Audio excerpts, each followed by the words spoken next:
Good to go.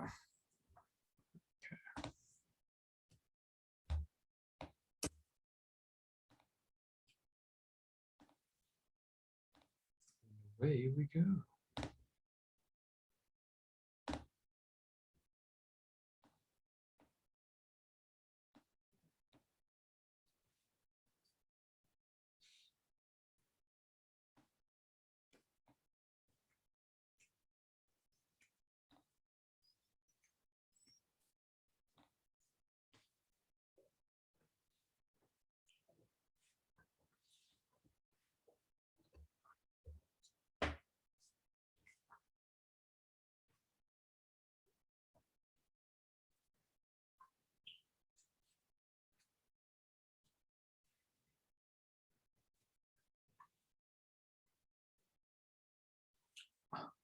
I can't hear words.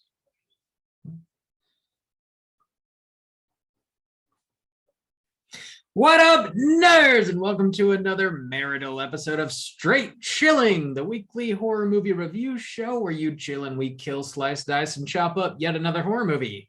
My name's Bob. I'll be your host for the evening. This is episode number 347, recorded on Sunday, November 21st, 2021. Tonight, we're going to be talking about the winner of the November poll pick, which was Bride of Chucky from 1998. Before we get into it, let me introduce everyone else on the show tonight. First and last up, we got our boy, Soju. What's up, man? What up? It's your boy, Living Dead Girl Stains. That's a disgusting stain. Yeah, I mean, I don't think they're ever real good. But that one's like it's like corpse related, you know. Well, not necessarily, because like the person in this movie is technically like a living dead girl, but she's a plastic corpse. Yeah, she's plastic. She's a doll. Yeah, so maybe it just smells like cheap plastic. I want to see Sinbad in a Child's Play movie. Give me the doll. Do you? Yes. I don't know what I want to see out of a Child's Play movie these days. Maybe nothing. Maybe I just don't care. Yeah. Okay. But that would be interesting. What's old Sinbad up to these days? I think he's broke because he, evaded taxes for decades. And then the IRS was like, hey, wait a minute. These numbers don't look right. Is he in jail? No, I don't think he's in jail. I think he just had to pay him a lot of money, which, that sucks. That sucks. That dude's legitimately hilarious. Hopefully he's okay. Dude, first kid slaps. Yeah. Jingle All the Way, which is the movie I was referencing about Give Me the Doll, whatnot. If you haven't seen that, now's a great time to watch it because it's Christmas time. Put on Jingle All the Way and prepare to laugh your guts out through your asshole. It's great. Damn. Give me the doll. Get prepared, apparently. Get prepared. It's well, I don't know how you prepare for that, but get prepared. Who told you could eat my cookies? Dude. It's a Schwarzenegger impression. You know it's good.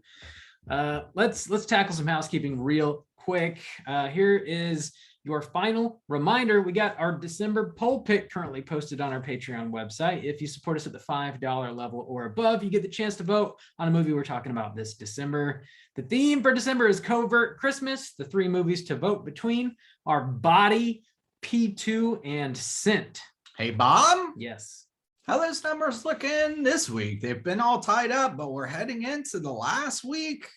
Yeah. Actually, by the time this comes out, well, I guess the numbers now, but how are the numbers looking right now? Right now. Yeah. So we're recording a little early because we're all going to be out of town and some of us are getting married and doing crazy shit with our lives. We're recording a week early tonight. But right now the numbers are like neck and neck still. P2 is winning by just a single vote. Okay. So it still could go any which way. And at the time of this recording, there's about, I don't know, what is it, the 21st, so like 9 days left to vote. So we'll see what happens. Okay. Yeah. I still need to, like, maybe before I leave tonight, I'll watch the trailers for all 3 of these movies because I don't know them. I know nothing about them. I did look at the synopsis for like all 3 and immediately forgot what they were about. Tight. So yeah. Well, fucking, I'll tell you. Okay, so Body. I've seen all 3 of these movies. Okay. Body is a movie about 3 girls who go into an abandoned like mansion. They're like college age, and it's around Christmas time, and they're just looking to have some fun. So they're like playing pool, they're making drinks, living it up. What, and they then think just somebody doesn't live there? It's a they vacation think house they're or out of something? town. They're out of Okay, town. I gotcha. And then somebody shows up. I gotcha. And shit goes pretty okay. sideways. All right. So that's Body. P2 is about this woman who works in an office building, and there's she has to work late on Christmas, and then she goes to leave, and there's a security guard who's like stationed at the entrance of a parking garage. It's the P2 is like parking 2. It's like the second parking garage. Okay. And so she goes out to leave, and she's the last one leaving the office, and the security guard like locks her in and is like tormenting her, and it's like kind of creepy. Okay. And Scent is, oh man, I'd have to double check on this. I want to say this movie is from Norway. It's a foreign film. I could be wrong on that. But it's sort of like Krampus-y, I guess, in that like, old Saint Nick comes to town to like murder some people who are doing like bad shit on Christmas, basically. Okay. I think I've seen bits of that, actually. I remember the poster for that one. Now that you mention it, I do remember that. So those are like kind of rough synopses for you. I know there was some conversation on the Slack channel about what movie to vote for. It seems like a lot of people hadn't seen these, which is sort of the point. Covert Christmas. We chose 3 movies that are kind of underseen, but are also pretty solid Christmas horror movies. That P2, I gotta say, if I had a vote, I think mine would swing that way, just out of like curiosity. Like, oh, that sounds like the kind of most interesting premise to me, but that first one sounded good too. I'd recommend watching all 3 this season, because it's like we get Black Christmas, we get Silent Night, Deadly Night, maybe rare exports. Like there's a few solid Christmas horror movies, but there's nowhere near as much as like Halloween or something like that. So these are some that you may not have heard of or seen, that are pretty solid. So. Audition, Sneaky Christmas movie, right? Yeah. Also, that French movie we watched this year, Calvaire. That was Sneaky Christmas too. I would not watch that around Christmas time. That is a fucked up. Don't do that. But Sneaky Christmas. Yeah, there you go. So get your votes in for the end of November. We'll see what we're talking about this December. In other Patreon news, at the time of release of this episode, we would have just dropped another mini cast. If you support us on Patreon at the $10 level or above, you get access to a whole slew of mini casts. There's over 50 on there now. And the cool thing about this is if you join on Patreon, we will email you an RSS feed that you can drop into the podcatcher of your choice. And all of these bonus episodes will just pop up on your iTunes or, your Google Play or whatever you want to listen to them on. So you don't have to go to Spotify go to Patreon specifically to listen to them. But we just dropped an episode about Squid Games. Juice, you're talking about that. Whoa, the global phenomenon, old Squid Games. I watched this. Was I in quarantine? I think it came out when I was in quarantine. And it's a Korean, I don't know, not necessarily horror, but horror-esque. Oh, you haven't seen it, Bob. I haven't. But it's, man, there's even up on our Instagram feed recently, I posted the video. I was in Seoul, and it's so popular, like even like icons are already popping up around the city. When I was out for Halloween, Squid Game costumes everywhere. But if you haven't, I would recommend that you check that out, and then definitely listen to my thoughts on Squid Games. The idea is it's kind of like a Korean Hunger Games, but instead of kids, it's like adults. They're all in like serious debt. And they're like, oh, we'll give you a shit ton of money if you play these like deadly games and survive or whatever. And there's like 400 people and there's like one survivor. And so that's like kind of the premise. And so almost each episode, you kind of go through these different games and like a shit ton of people die. So it's like, it's pretty bloody, gory. Like it's got some interesting like design work. The design in it is like pretty spectacular. And it's really interesting. I definitely would recommend people check that out. But yeah, so check that out and then listen to my thoughts on Patreon. Sweet deal. Yeah. In other Patreon news, we do have a brand new Patreon supporter we got to give shout outs to. Big thanks to Jonathan M for signing up and showing us some love on the Patreon. Every dollar you guys contribute goes right back into the show. It means a lot to us. It helps us run the show. And as always, we owe you the straight chilling salute. This goes out to Jonathan. Yes. Slap my ass, Jonathan. We love to hear it. We love to feel it. It's a hearty ass slap. I think that's all we got for Patreon news. Also, at the time of this episode being dropped, we will have a new episode of Let's Get Physical Media out. Mikey and I are talking about our October pickups. So if you have any interest in collecting Blu-rays, 4Ks, DVDs, we're going to be talking about everything we picked up in the month of October. We got some recommendations, some things that you should probably stay away from. And you can get that anywhere you get your podcasts. It's called Let's Get Physical Media. Bob, was it a bloodbath for October? Give us a little preview, sneak preview.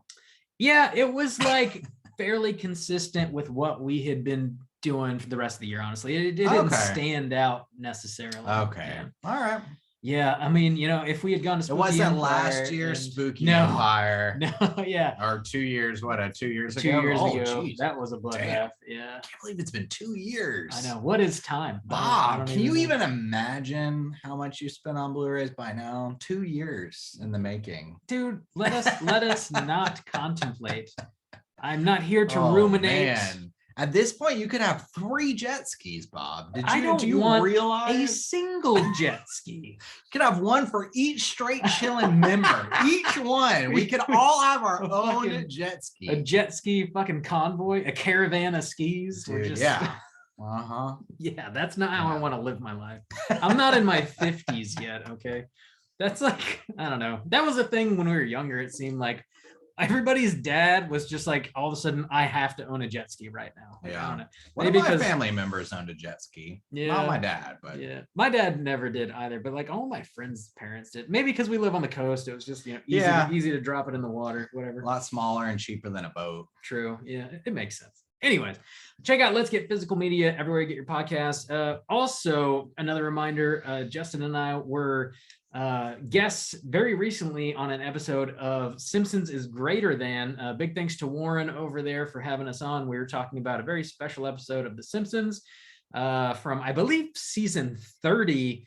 They dropped 31, I think. Was it 31? Whoa. Yeah. It was I think it was episode 8 of 31. Yeah, you might be right. It was a recent episode, and they did a Thanksgiving of Horror episode, which is very similar to the Treehouse of Horror, where it's like 3 short stories. Yeah.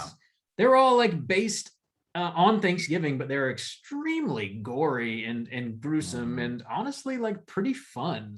And there were some pretty interesting spoofs too, because if you've ever seen Treehouse of Horror or heard us talk about it, it's usually based on something horror or horror-esque, where it's like, you know, spoofing off of that. And I think the things that was spoofing one was a Black Mirror episode. Yeah. I think that Christmas episode they did with that guy from Mad Men. They spoofed one that was a mix between like Alien and The Blob. Yeah. It was like kind of like a sci-fi one. And then they spoofed that Apocalypto. Is that the name of that movie? Yeah, that's the name. I don't know if they named it after that. They called it a Gobbleipto, but I don't think it really follows the story of that movie. I mean, it did. Like the general beats. I guess. Yeah. It's anyway. Check out that episode of The Simpsons. Definitely check out Justin and I talking with our buddy Warren over on Simpsons is Greater Than. You can get that show anywhere you get your podcasts. If you're interested in The Simpsons at all, highly recommend checking it out. Warren does a really great job. I think that's all I got. You got anything else you want to add, Justin? No, that's it. Our house is clean. All right. Our houses are collectively clean.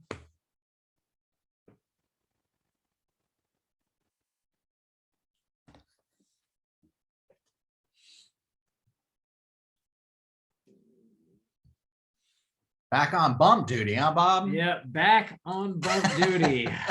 Randy, you're lucky you're getting married. Without further ado, we're getting into the main event, talking about Bride of Chucky, and we're kicking it off with the back of the box.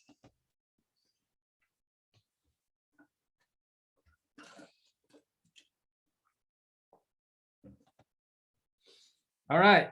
Bride of Chucky was released in 1998. This has a runtime of 1 hour and 29 minutes. This was directed by Ronnie Yu. This was written by Don Mancini. Stars Brad Dourif, Jennifer Tilly, Katherine Heigl, and some other folks. Plot synopsis brought to you by IMDb is as follows.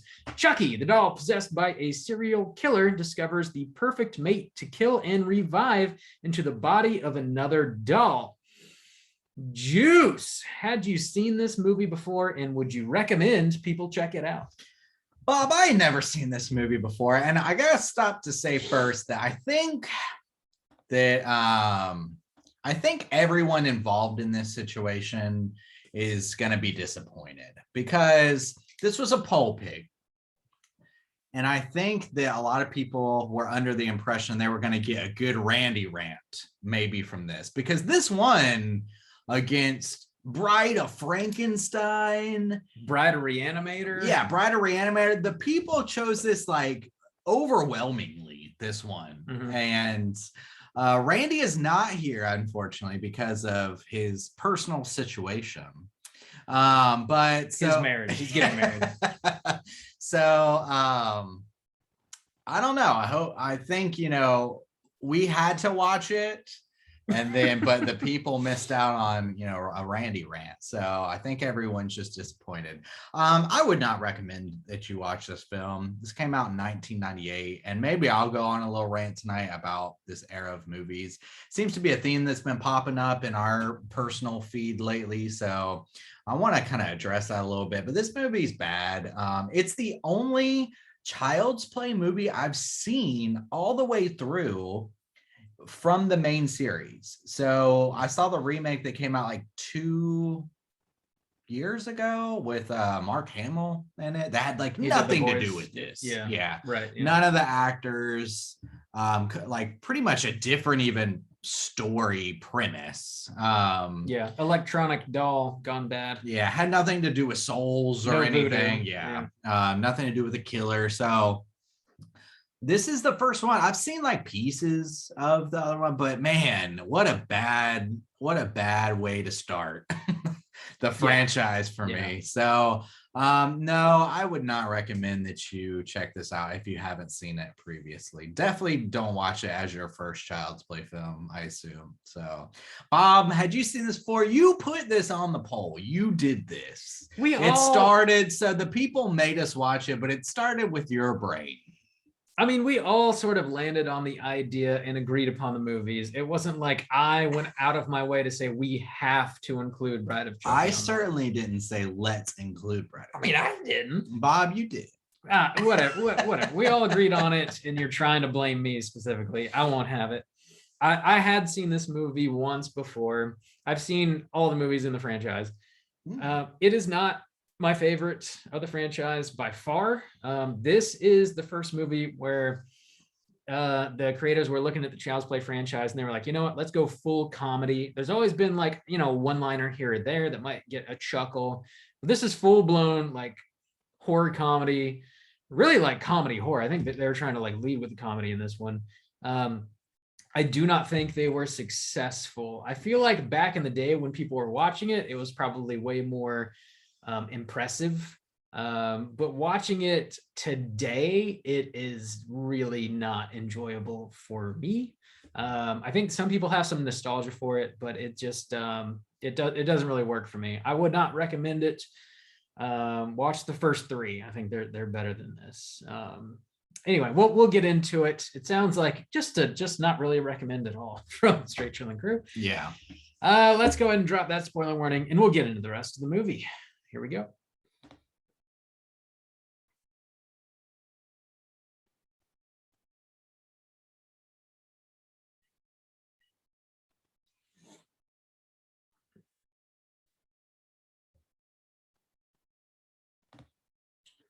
Oh, Bob, do you have a plot synopsis? I do, and it's pretty brief. All right. So, yeah. All right. Let me a slim storyline here.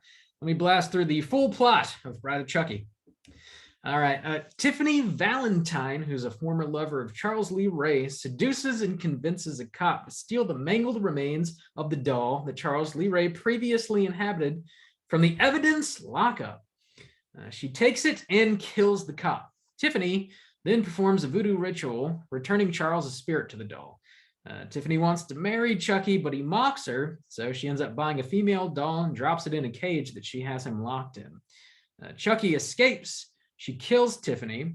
He then performs the same voodoo ritual on her, putting her spirit in the female doll. The two deduce that they need an amulet that Chucky's body was buried with to transfer them back into human bodies. Tiffany tricks one of her neighbors, Jesse, into driving the two dolls to Hackensack, New Jersey, which is where Chucky's body's buried. Along the way, he picks up his girlfriend, Jade, who's been forbid to see him by her cop stepfather. Chucky kills the stepfather as well as another cop. The three dead police officers make Jesse and Jade suspect each other of the killings. They can't figure out how these people keep dying because they're unaware that the dolls are sentient. They end up getting married, even though they think that each one of them is a fucking murderer. They just get married anyways. The dolls kill some more people, and then the dolls bang, and it's real weird. Eventually, Jesse and Jade find out that the dolls are alive, and they force them to keep driving at gunpoint. They arrive at the cemetery where Charles' body's buried. The grave is already conveniently dug up for them. They get the amulet. Tiffany stabs Chucky because she's all of a sudden decided that they belong dead. Chucky stabs Tiffany back, and then he gets kicked into the open grave. He can't get out because he's a doll. A cop shows up and shoots the shit out of him. He is now dead. The cop then walks over and finds a little Tiffany doll laying on the ground. She looks dead. He starts poking her. All of a sudden, she wakes up, starts screaming, and launches a little baby doll out of her doll vagina, I guess. And it attacks the cop and kills him, like leeches onto his face or some shit. I don't know. Roll credits.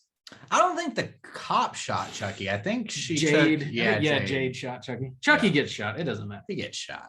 Yeah. Oh, my Lord, Bob. What a plot. There's I want to talk about this movie first, but one thing I want to talk about, because it's come up actually quite a bit lately. We talked about Scooby-Doo, which was a 2002 film, very different. Yeah. We talked about Jennifer's Body, which is outside the realm of what I'm going to kind of go on a tangent about tonight, but I feel like it's a little bit of bleed over.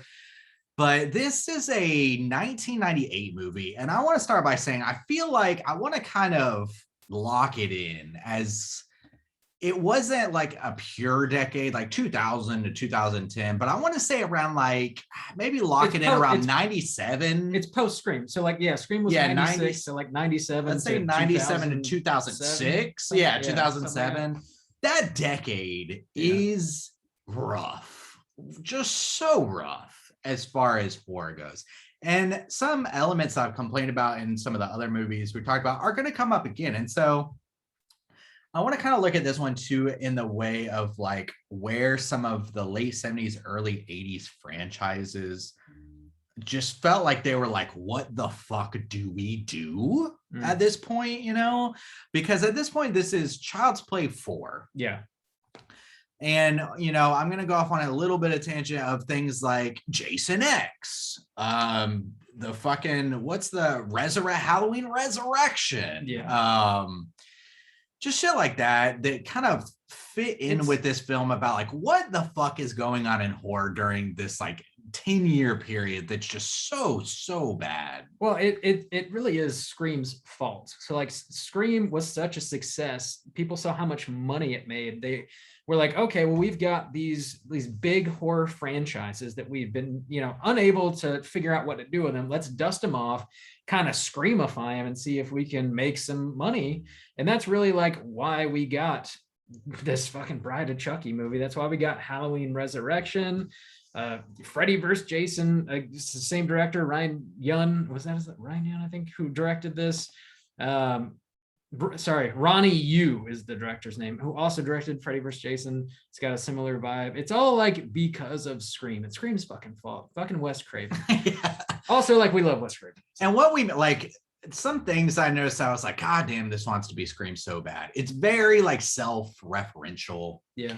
Even in the beginning. Okay, so one of the opening scenes is there's this cop, and he's going to get the body of Chucky, the doll, out of evidence to give to Jennifer Tilly as Karen. What's her name? Tiffany is Tiffany, to give to Tiffany. And in this like a locker of like police evidence is a Michael Myers mask, a Jason Voorhees hockey mask with machete, a glove from Freddy. Yeah, a chainsaw. Yeah. Like, all look, we're, all these horror icons, and then Chucky, which I don't know if Chucky lives up to that level of reputation, but they included it anyways. So I mean, that's immediately I kind of knew, like, okay, this really wants to capitalize on that Scream, like, we know, because he even makes like so many, right? Even at the very end, he's like, oh, what? I always come back anyways. Like, yeah, just that. He says things like, a true classic never goes out of style. He's like, yeah, you can kill me, but I'll always be back. It's very like self-aware, and it's trying to add this sort of like teenage kind of like edge to it, the way that Scream did successfully, where it's got a lot of like rock music of the day. Our main characters are both high school age kids, and they're like sort of star-crossed lovers, where Jade's stepfather like forbids her to ever see her boyfriend again, and they're like trying desperately to be with each other. And I think so we're gonna cover the negatives for sure. I think this movie does have a few things that it does very well. Like, obviously they're trying to do this sort of like Bonnie and Clyde thing with Chucky and Tiffany, and I think generally speaking, like, adding another doll character was a good idea, because like you get, there's this one little doll, and it's only so scary to begin with, because what is it? It's like a 3-pound piece of plastic. It can only like trick people into dying so many times. So if he has this accomplice and they can work together, I think that's a cool idea. Well, yeah, I guess, and that's the thing. I'm not familiar with the franchise either, because one of the things I was not confused about, but I was like, that's really stupid, is he gets shot at the end, and they even made this reference about, she's crying, and I'm crying, and they have sex. And so essentially these are just the equivalent to little children. I mean, if they are able to be shot and bleed to death and burned alive and feel pain when their hair is pulled, they're just small children. So there's nothing scary or threatening about this movie to me. It's all just stupid, kind of schlocky gore. I agree. Yeah.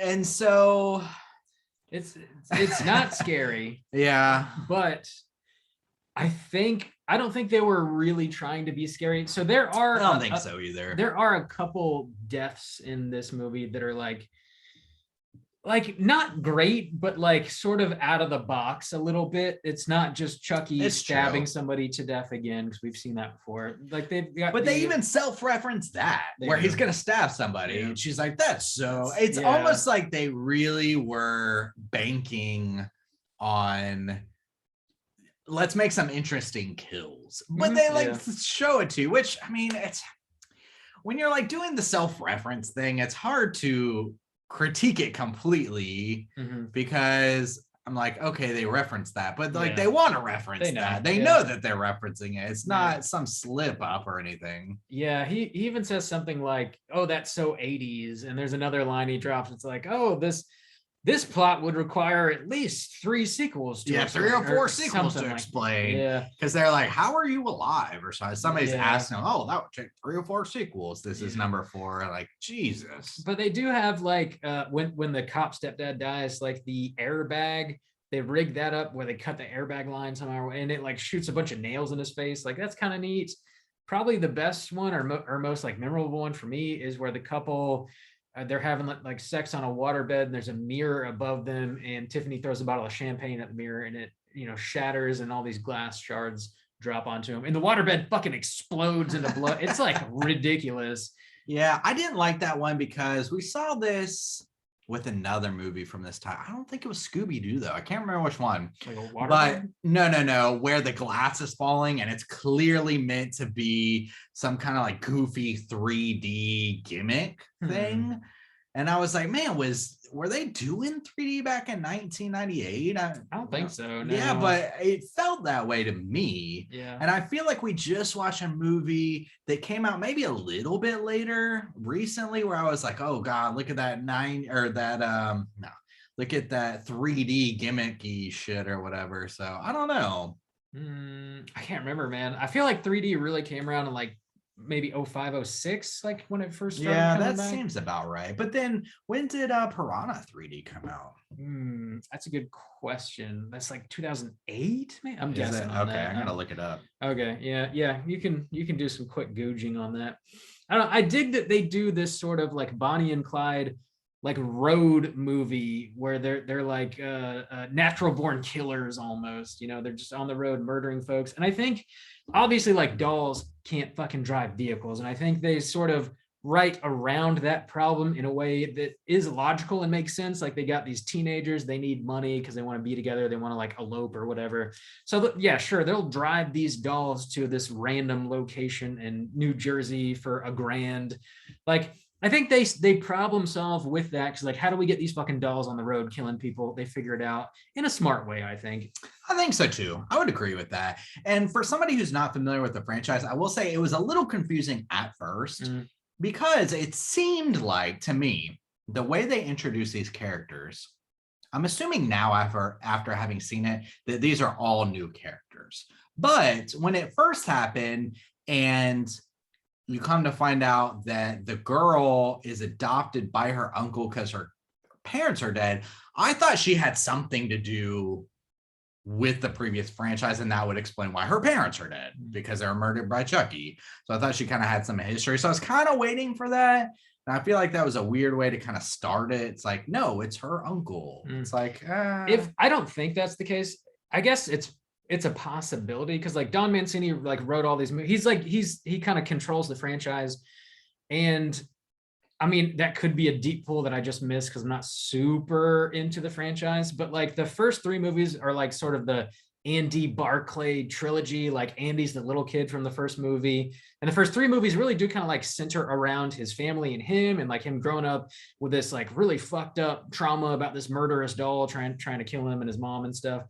And like this one is sort of the first movie where they're like, okay, Andy Barclay is no longer a part of the story. It's just about the doll. So it's not called Child's Play. It's called fucking Chucky or Bride of Chucky or Seed of Chucky or whatever from here on out. They kind of get rid of that. So I don't know, like maybe, but I don't think that's the case. Andy Barclay does come back in a later movie, which is kind of interesting. And actually, so there is an ongoing series that just started a month ago, I want to say, on Sci-Fi. It's a Chucky series. And as far as I understand, like they bring Andy back on that series. It seems like they're almost bringing all the characters back. Like Jennifer Tilly's on there. The original guy that played Andy Barclay, he's on there. They got Brad Dourif doing the voice of Chucky. Don Mancini, I believe, is like the writer. He might even be like show running. I'm not sure, but he's at least the writer. He's involved. I have not seen any of that yet, but from what I understand, it sounds like it's being well received. So, have to check that out eventually. Yeah, I guess that, like, to me, as somebody who's not familiar with this franchise, none of it really, it's never really been appealing to me. I'm curious about the first one because it kind of made this figure kind of iconic. I definitely don't think it's the level of Leatherface or Michael Myers, but Chucky's iconic to even people who don't know anything about horror. If you saw a Chucky doll, you would generally kind of know what it is and what it's about. So I'm curious about it from that level, but leaning into the whole schlocky, funny, gimmicky thing, it's curious because that 97 to 2000s or whatever is so bad to me. But one of the discussions that came up earlier this year is Malignant. And I can't help but wonder if this younger generation who has lived more in the era past that, where people started to try to take horror more seriously again, the James Wan, and then bleeding into like A24 movies like Split and, you know, stuff like that, where horror is taken more seriously. Mm-hmm. Yeah. If they have this weird kind of nostalgia for what I see as like one of the worst decades for horror, but they were so over the top, stupidly schlocky. And even with this new Child's Play, they're still kind of sticking with that. And I'm like, man, is the pendulum swinging back this other way? Because it's been now, you know, this movie is almost 25 years old now, close. Yeah, almost. So I mean, that's quite a bit of time, and enough to swing back to like a former kind of trend. I just, God, I hope not. I don't know who would really make these movies. Like, you know, we can talk about Malignant, but that is like such like I don't know, man. It's like James Wan really struck gold on that, because they gave him, I think it was like 30 or 40 million dollars to make that movie, and the plot is so crazy. And the only reason they were like, you know what, James, do what you want to do, is because he's made Warner Brothers like $1 billion. So like, you know, here's one for you, buddy. You definitely earned it. Like, nobody else can get away with that.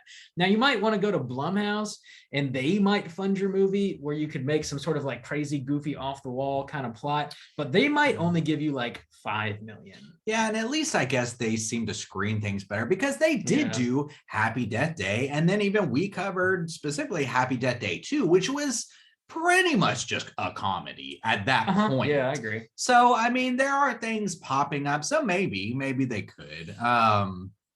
That was done well. I don't know. Even that, Randy hated that, and we were much more forgiving on it. It was a fun movie. Like, so I don't know. I guess it could be going that way. This movie, though, what did I like about it? I get what you're saying about the kind of Bonnie and Clyde. I agreed that I like the logic of it, because I like that general play and idea that they were keeping these kids alive. One, because they ultimately wanted to inhabit their bodies. Yeah. But initially, too, like you said, you know, to get to where they were going. And so a lot of the deaths spawn around people trying to interfere with these kids. Yeah, that's true. So, you know, like the uncle trying to plant pot on this kid, and then the shitty cop who's, you know, kind of doing that too, and then, you know, they kill that couple because they steal the money from them or whatever, when they come into their hotel room, which didn't make a lick of sense. Like, that whole scene just didn't make any sense. They just roll in and they're like, oh, this is the wrong room. Didn't know y'all were in here. By the way, want to have an orgy? Like, yeah, like, why would you just go into somebody else's room? No, like, no, we don't. I mean, and then, then we see the fucking dolls go to town. Like, so Chucky, he gets his ring back or whatever, and he proposes to Tiffany. And, you know, she says yes. And then she's like, starts crying. And she's like, oh, I can cry. Like, I wonder if all the plumbing works. And then they did this like crazy close up of the dolls' tongues just like flapping on each other.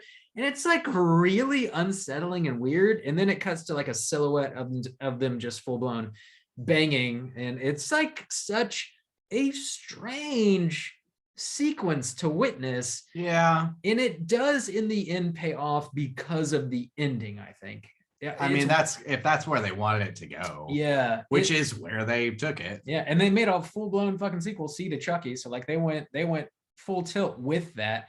Like, I didn't like the scene of them banging until I saw the doll birth a doll child, which is fucking silly to say, but like it made it worthwhile, I guess, because at that point it felt like it's alive, like that fucking trilogy of movies from the early 80s. It's, you know, like B movies about like a killer baby. It's killer baby, like literally jumps onto your face and like eats your face off and shit. It's fucking very, very silly, but it felt like that, like they're going full B movie with it. And then you watch See to Chucky And that's one of the worst movies I've ever seen in my life. Oh no. It is. If you think this movie's bad, dude, like Ugh. it's got in man, that's another we're not going to review that movie right now. I don't know. What did you think about the ending? Did that strike you in any way? It didn't. Nothing about this movie like struck me in any kind of intriguing way. Most of the things I could say that I like about it was just like they were good enough to get me through this. The ending, I mean, there was nothing special about just the baby popping out. Yeah, I mean, when the blood spurted all over that cop, I mean, it's more of the same, really. It's just over the top schlocky kind of gore, and then this baby pops out. It's dumb. Yeah, like I don't care. It wasn't surprising enough or funny enough to you to really to shock you in any way. No, and like it's not that I knew that it was gonna happen, but I think I just cared so little that sure, why wouldn't that happen? Or you know what I'm saying? Like, I'm not invested in any kind of way in this, and I don't know. It's this tone is just not. I don't give a shit because they don't give a shit. You know, the whole idea of like, oh, shoot me anyways, I come back. There's no kind of stakes here. And I guess you really have to come into it for the comedy, which now is super dated.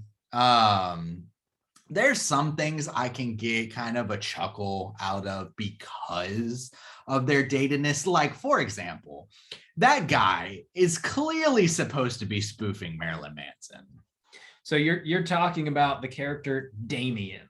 Yes, okay. AKA, oh shit, I wrote down his real name.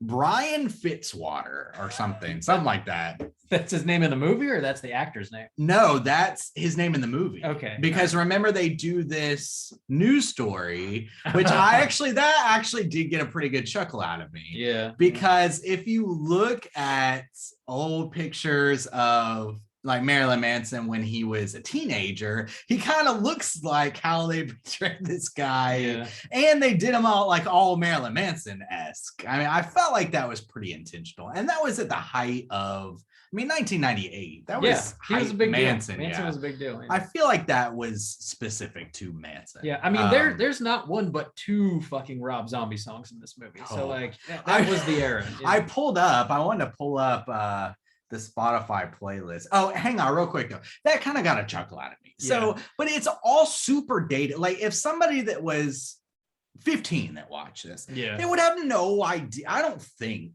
that they would think about Marilyn Manson when they saw that. And I just got a chuckle out because I'm slightly familiar with that time and Marilyn Manson. You know what I'm saying? Like, I think Marilyn Manson is probably kind of like a footnote. Like if you're like a teen, if you were 13 right now, you might only know of Marilyn Manson because he was recently in the news for being outed as being like a horrible person. Other than that, like I doubt you're like, headbanging to Manson as a 13-year-old. I don't really think that's the case.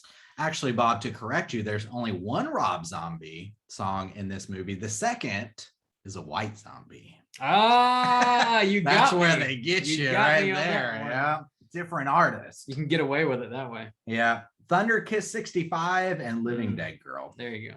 That was another thing. This playlist, we just talked about it with Jennifer's Body. We've talked about it with other things where it's just what's hot there's no real, it's not adding anything to the movie. It's just building a soundtrack album to sell as a CD. Regarding Jennifer's Body, I disagree with that statement. Regarding this movie, I completely agree. Okay. That's for last week, or 2 weeks ago, whatever. But I don't know. So and the thing about it is like I'm not crazy about Rob Zombie's music, but I think it has its place. But this movie is not its place. For instance, like if I'm listening to Living Dead Girl, if I'm in like a spooked out bar or something that's got cobwebs and it's super, like themed, then I'm fine with some Living Dead Girl thrown up. This has no kind of spooky vibes. This is just trying to be like, this fucking hard, bro. I will say like the like tone of this movie, and also the sort of put upon like sleek version of like goth culture in this movie is, it feels very manufactured and like safe in a way that's not true to like goth culture. It feels like Hot Topic sponsored this movie, and it doesn't feel like you're really walking into this trailer of a person who like fell in love with a serial killer and like is obsessed with dolls and has doll parts everywhere and is dating this dude who pretends to murder people for her. Like, it doesn't feel like that. It's like squeaky clean. Everything's very organized. It's very like self-aware. None of it, it doesn't feel dangerous or like true in any sense, which I would be willing to accept if they really cashed in on like the blood and guts. Like if you had like great kill after great kill, none of that would really bother me, but you don't have that. And also the comedy for the most part does not land. So you don't really have much to stand on. Like in this movie, just none of it feels very authentic. I'm going to say something and I don't really know how to say it any better. Okay. So I'm not trying to like put anybody down. I'm not. But when you said, oh, like sponsored by Hot Topic, I saw it a little different way. And something you mentioned sparked the idea. Mm-hmm.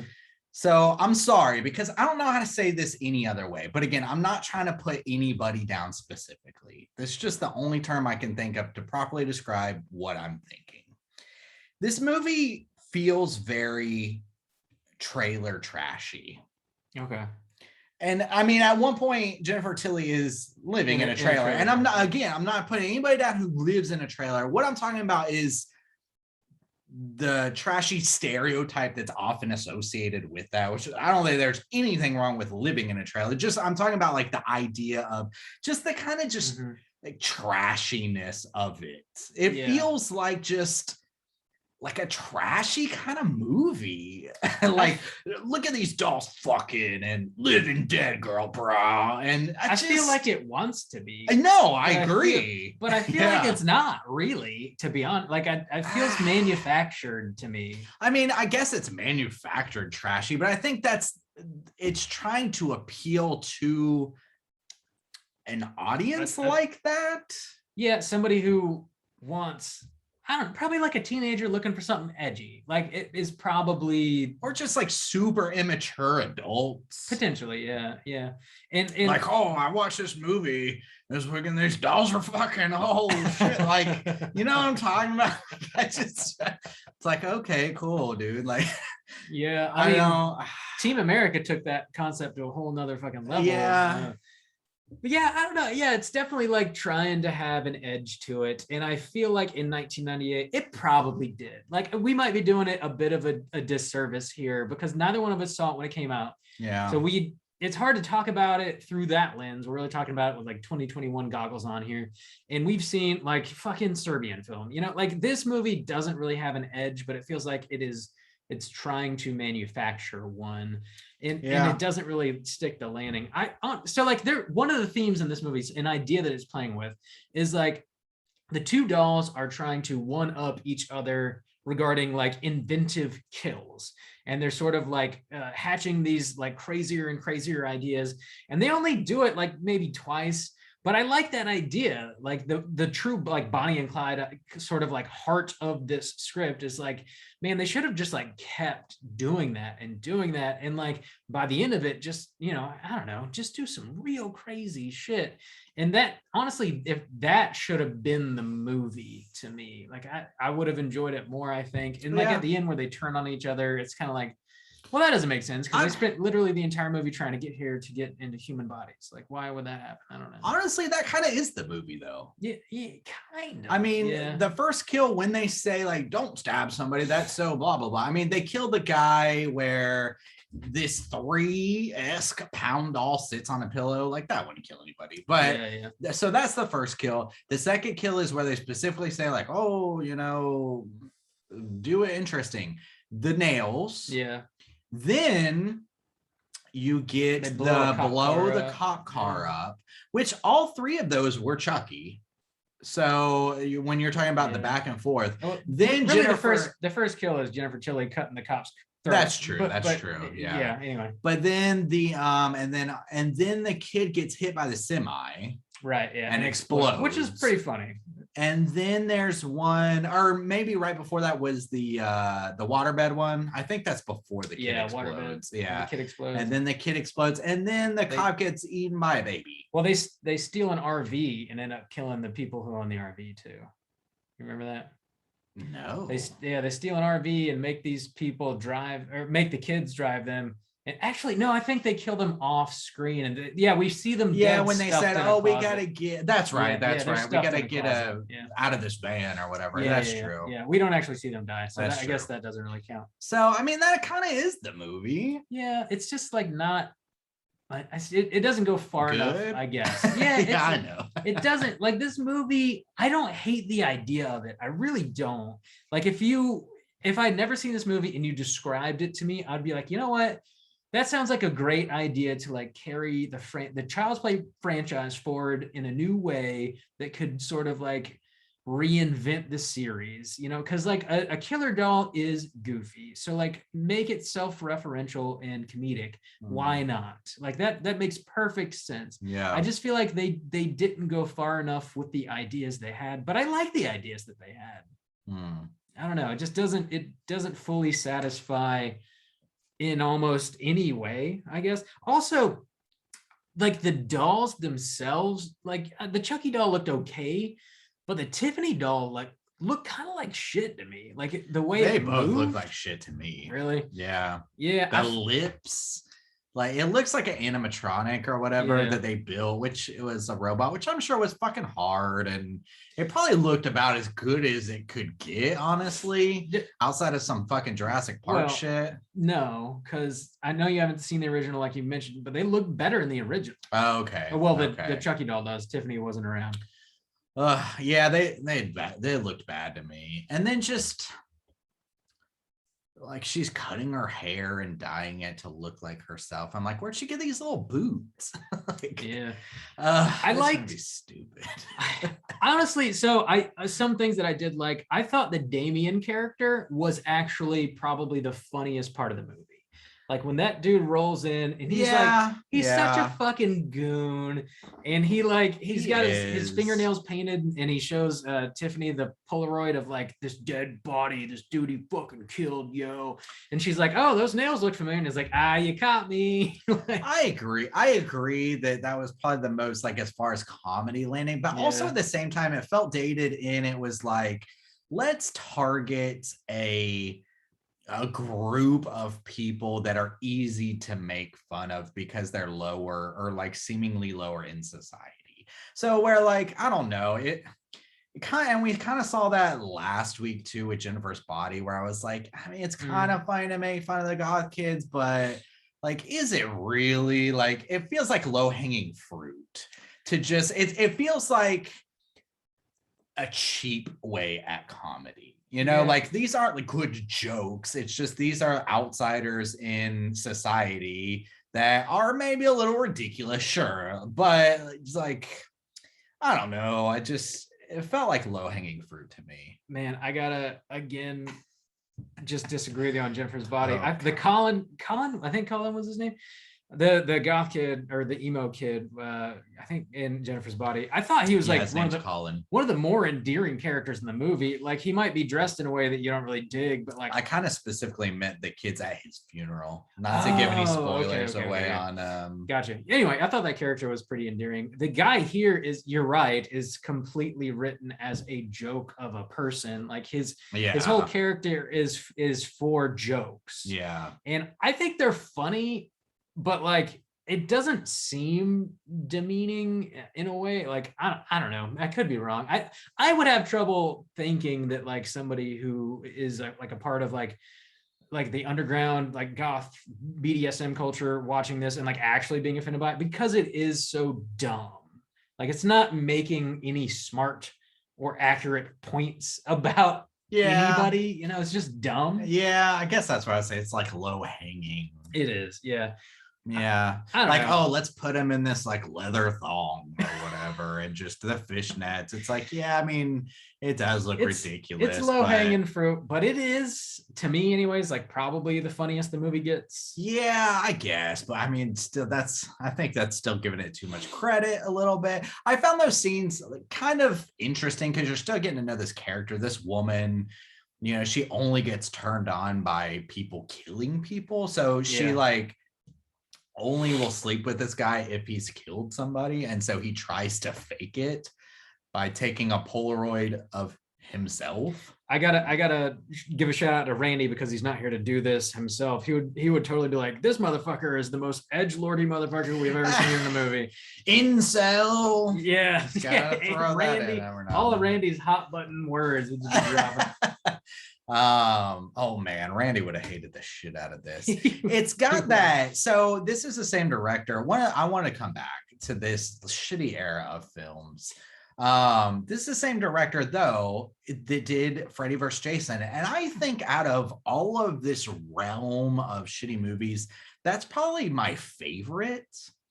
And not to say that I don't just completely like dislike that style, because I've been, you know, kind of famously noted as loving 13 Ghosts with Lillard, like the early 2003 or whatever, which has that very much same kind of vibe too. But this just like the realm of horror at this time, a lot of it I feel like was built around established franchises that just had no idea where to take their characters anymore. Yeah. And even now, you can even look, it wasn't just horror, because you can look at superhero films, which just 10 years later, 2008 with Iron Man, and has become this huge thing, which was taken seriously. It almost was like film as an art form was just completely abandoned. It was like, let's be as entertaining as possible, because you have things are like as entertaining as like over the top as possible, because then you have shit like Batman and Robin, which came out I think around 1998, right around there. And so like things like Jason X, Jason Goes to Space, you know, which I actually haven't seen. I've heard people say, you know, that film's actually enjoyable in some ways. It's bad. You have Busta Rhymes fucking kicking Michael Myers with a roundhouse kick. You know, you have Freddy fighting Jason, which again I think is probably one of the more successful, you know, entries into this whole realm of like terrible horror. And then I don't know, it just was a bad time. It just seems like everything was sort of heightened comedically.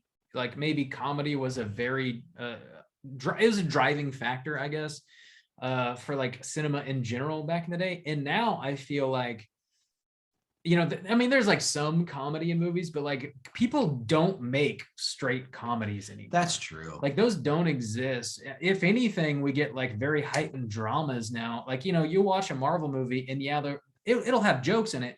It's not a comedy. Like when's the last time there was like a big budget comedy movie with like A-list actors released to theaters? Like it's just not really a thing that happens. That's a good question. Even movies like you get Netflix movies, they'll make comedies, but like, you know, theatrical. You got that Adam Sandler movie that came out last year. Oh God, what was that? Sandler, Tubi Halloween or whatever. Hubie Halloween. I like that movie. Really? I didn't watch it. I watched it this year again.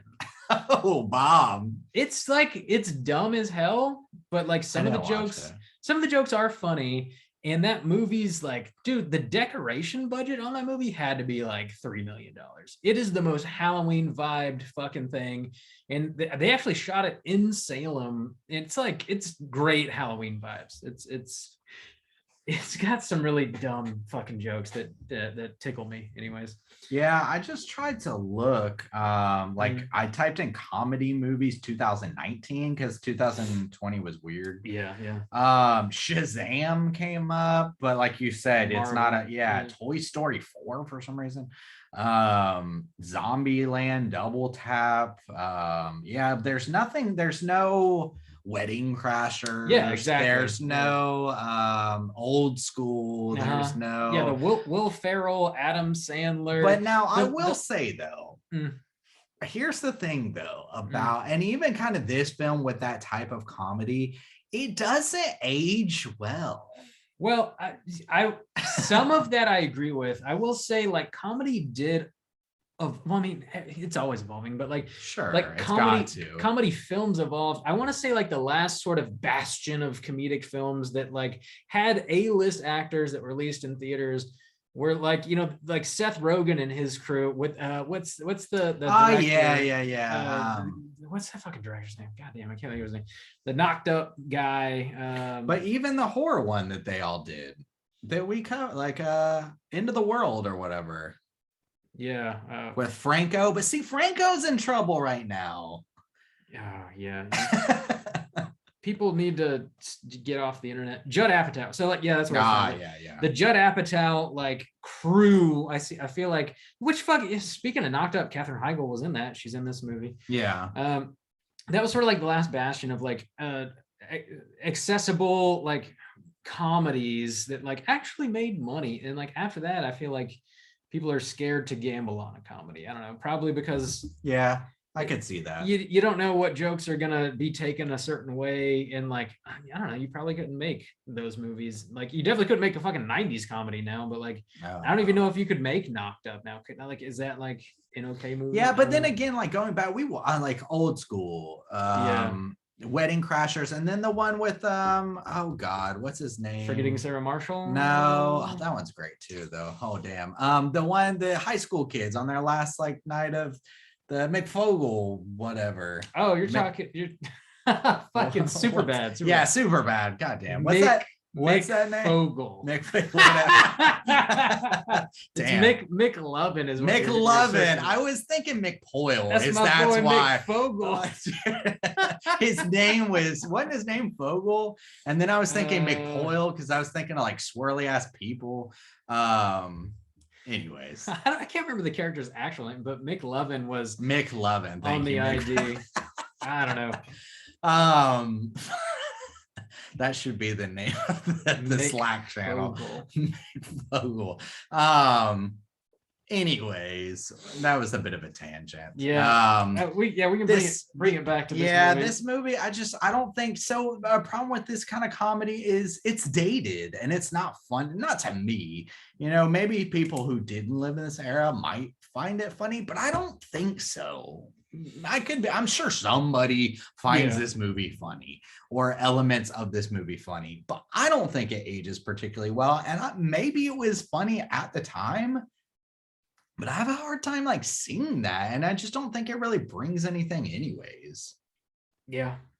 The comedy does not land, and there is nothing worse than a comedy that is not funny. That is the worst type of movie I think that can be made, other than just like an overall boring movie, one that you can't remember. Like you will always be able to remember Bride of Chucky, even if you didn't necessarily like it. But like, I don't know. Yeah. A comedy that's not funny is pretty rough. It's hard to recover from that. Apparently this movie made money, because if it didn't, they would not have made another one. And see, the thing about this movie, I remember it coming out in theaters though. Or like I remember its image and its reputation and things like that. Like it had a bit of a cultural impact. It seemed to. Like I remember it felt like a big deal. Yeah, at least when we were younger. Yeah, but it seemed to. It was advertised everywhere. Yeah, it was sort of like omnipresent, and it seemed like it was a cultural talking point. Like people saw it and talked about it, like fucking Anaconda or something. It would seem like a movie that 12 and 13-year-olds would want to sneak in to see on opening night.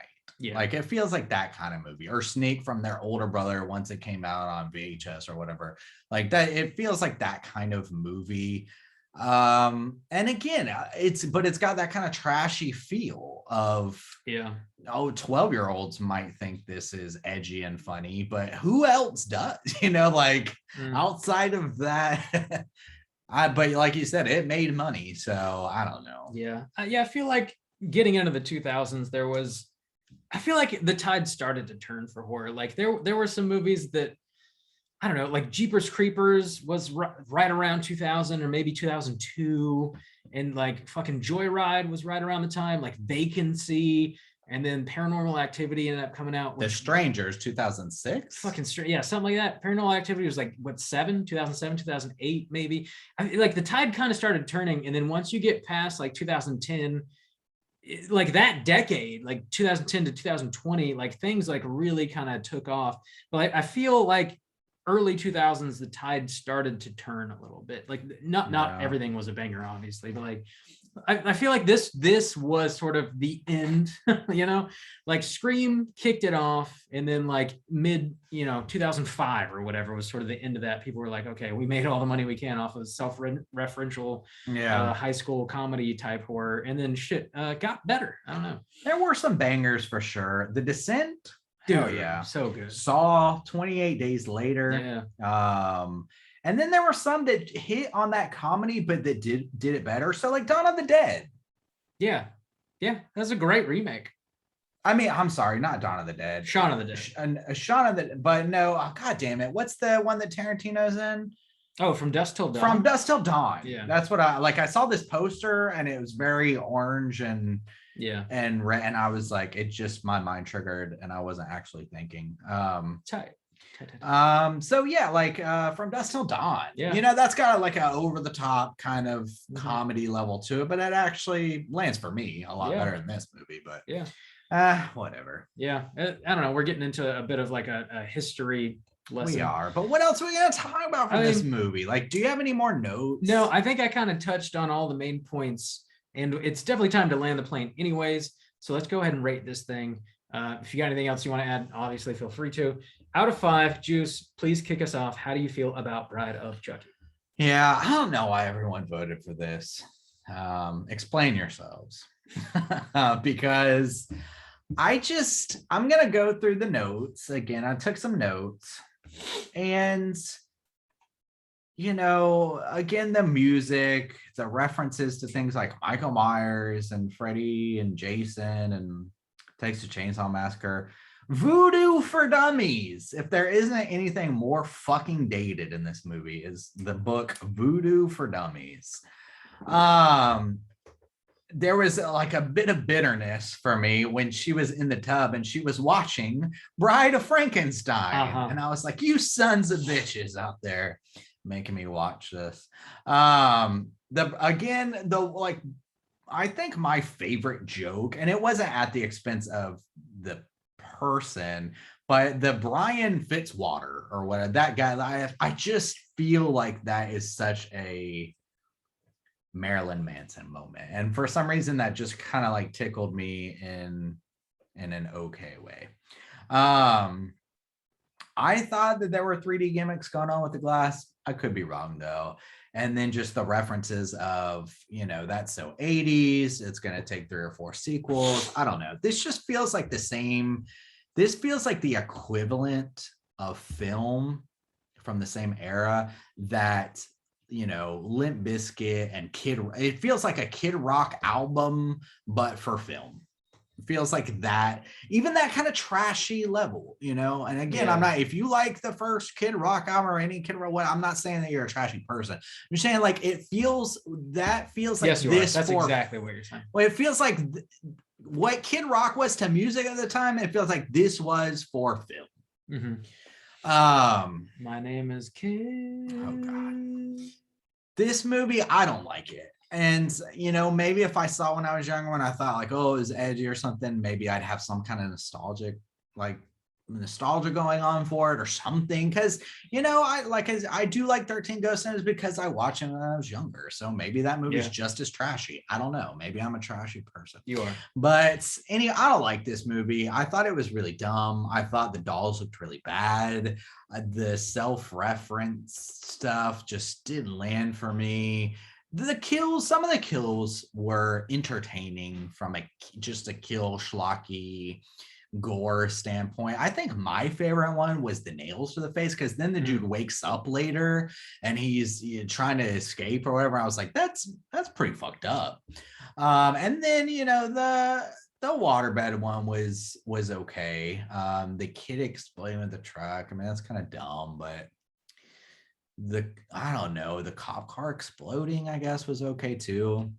It was funny to see I keep forgetting her name. What's her name? Catherine Heigl. Heigl, yeah. Yeah, me and Bob were talking about like, oh, Jennifer Aniston, a Leprechaun, and Matthew McConaughey, Renee Zellweger, and Texas Chainsaw 4. It's always funny to see these actors who are more, she's not huge by any means, but she's got a good career after that, and it's just funny to see him in these kind of like schlocky horror movies. This also had Kathy Najimy in it, who plays the motel maid, who is kind of like a throwaway role. Oh, okay. One of the witches from Hocus Pocus. Yeah. Okay. Yeah. Hocus Pocus Deuce. We'll talk about that later.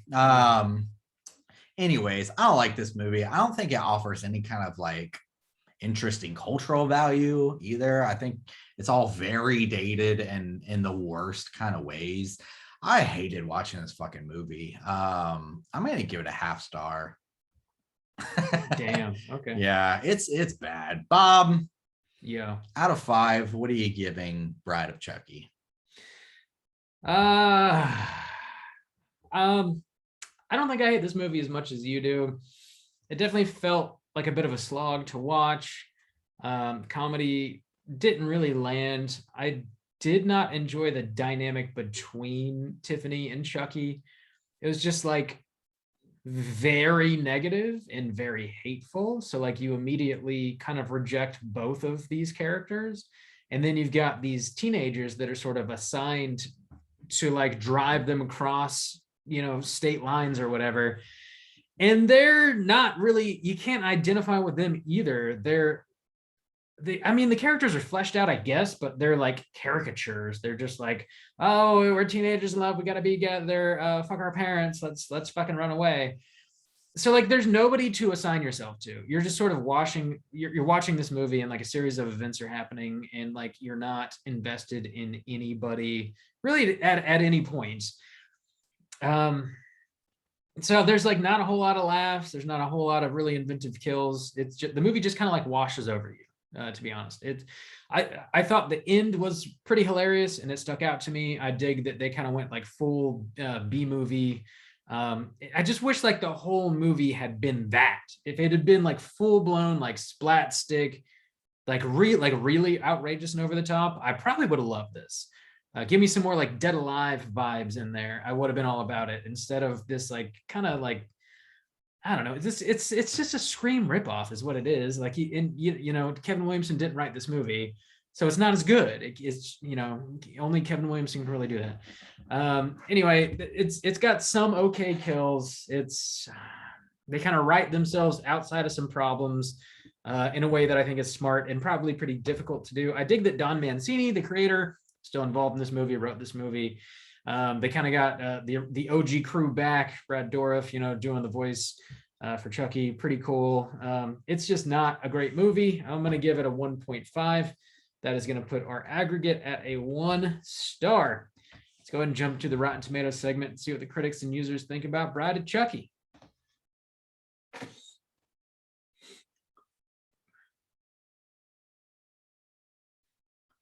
All right, we are going to run all of Randy's segments for him because he's not here. This is our Rotten Tomatoes segment where we are going to try to guess as close as we can to the overall critic score and the overall audience score, which is they're both out of 100. Neither of us have looked at this, and so we're just going to try to guess first, and then we'll have to pull it up. So I can pull it up on my phone. But Bob, real quick, I'll let you go first on the audience score. So out of 100, where do you think the audience falls on this one? And we have no idea how many people rated it, but people did. It was like it was a movie. Heavily watched. Yeah. I don't know really what the general consensus for this fucking movie is, because I feel like I've never really talked to anybody at length about it before, like right now. I'm gonna go just with a 50. I'm gonna take a 50. Ooh, I'm gonna take the low end on this. Okay. This one. I'm gonna say 45. Okay. All right, Bob. I'm gonna go first on the audience. I'm gonna knock this one up a scotch higher because for some reason, a shit ton of people voted for this on our poll. And like, I don't know. So like, you're right. I know of this film, but I've never heard anybody talk about it or anything. Maybe it's got some love. So I'm going to bump it up a little bit, but I can't go too high. I'm going to say 56. So I've got 45 and 56. Where are you going? I'll take a 60. A 60. Okay. Let me pull it up on my phone real quick. Do the googin. Googin live on air. We're googin the results on Rotten Tomatoes for the Bride of Chucky. Rotten Tomatoes for the Bride of Chucky. All right. Holy nailed shit, it, Bob. You got a ding-a-ling. Bob hit it 50% out of 38 reviews. I get the audience score though, because I said 56, you said 60. It is 46. So actually the audience score, which is, oh shit, another one of those that's over 250,000. Damn. Yeah. So like Randy said last week, it was That's when, you know, Rotten Tomatoes was wide open. But so yeah, we get a hell yeet and a hell skeet this week. He tied even on that one, but 50%.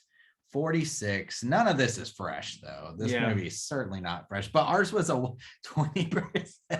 If it had been you though, it would have been 30%. Yeah. Either way, we're both low on this, but there's no like surprising reveals here though. Like nobody really loved it. Yeah. What's that consensus? Let me see. The critic consensus is Bride of Chucky is devoid of any fright, and the franchise has become tired.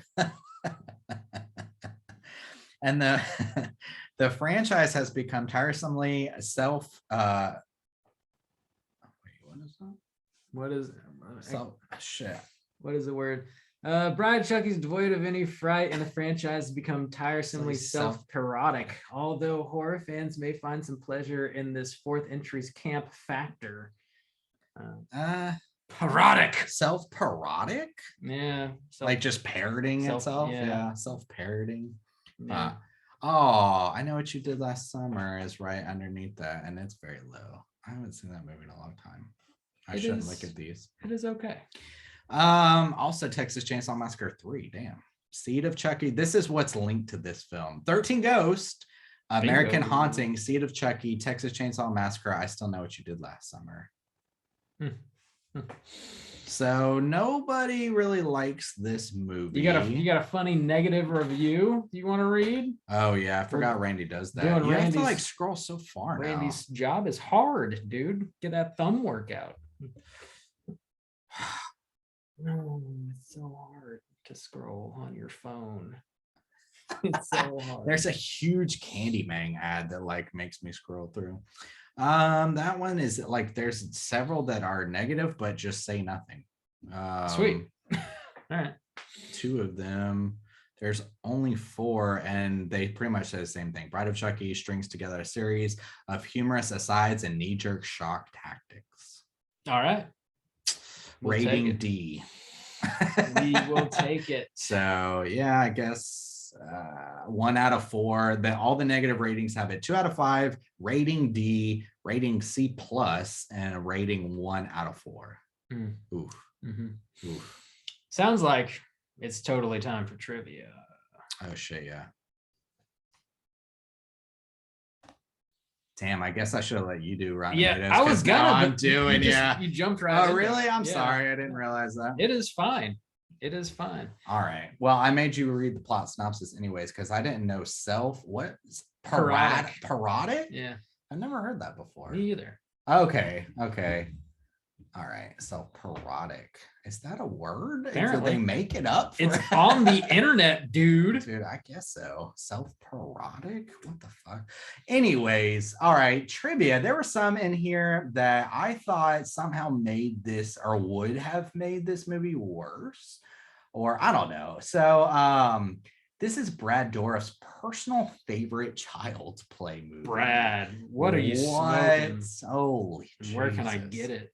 The date on Tiffany's newspaper clippings at the beginning of the movie and date of death wait, the date on Tiffany's newspaper clippings at the beginning of the movie and the date of death on Charlie Ray's tombstone is the 8th of November, 1990 or 1988. Jesus Christ. The release date of the first Child's Play movie. Remember the 8th of November. Dude, that was another fucking stupid thing I wanted to talk about. Okay. The reason that they are able to go to the cemetery and the body is already dug up is because they found his fingerprints at the scene of the crime. He's a doll.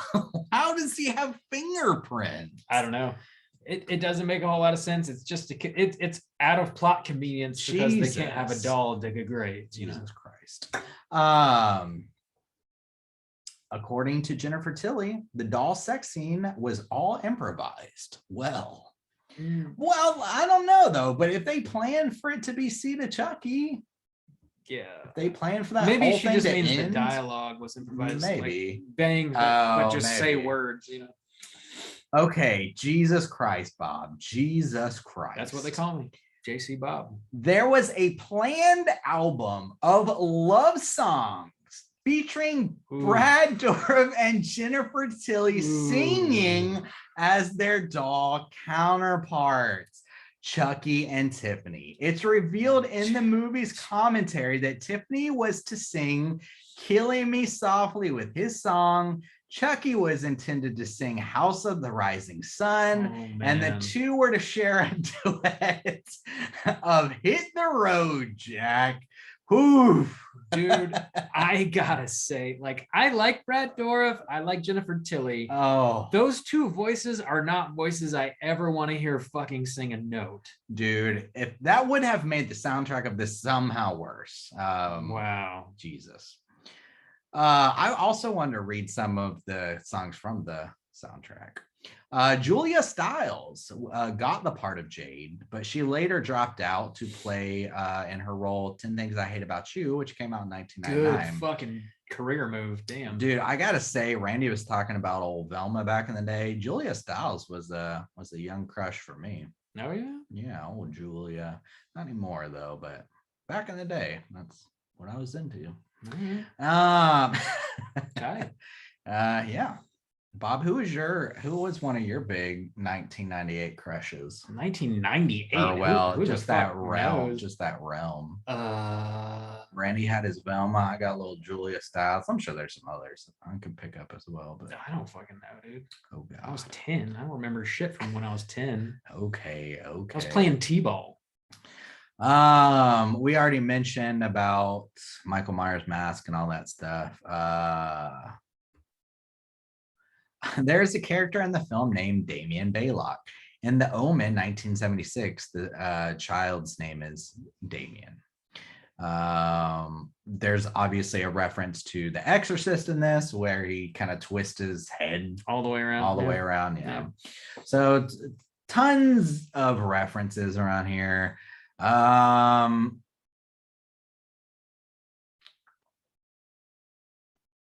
Oh god, even there was a promotional poster for this that even parodied Scream 2's poster. Geez, they didn't even that's a dude. Scream 3 was another one in the realm of just we don't know what the fuck to do anymore. That was terrible around this era. You know why that movie sucked? Because Kevin Williamson didn't write it. Oh, there you go. That's why. There's a lot of trivia on this, but I'm trying. The one about them singing was the biggest wolf for me that I wanted to talk about. Yeah. But I think that's enough. That sounds good. Let's go ahead and jump over into our cooter of the week.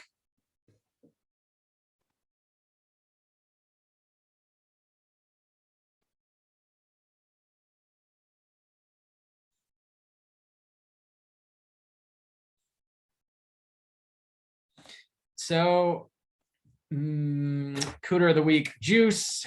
You're leading everything. Got to tell you, what's a cooter? Why do we hunt them? Cooter is a character type and a straight chillin' exclusive. Cooter must hit 3 of these 5 points to be considered a cooter. We want the cooter with the most points. The 5 points of cooterdom are manipulation, smug arrogance, overall look and attire, overall patheticness, and and manipulation, sexual deviancy. I think I missed that one. Sexual deviancy. Those 5. Bob, I feel like there's a few cooters in this movie. Who do you think is cooter of the week? The old coot scoot boogie.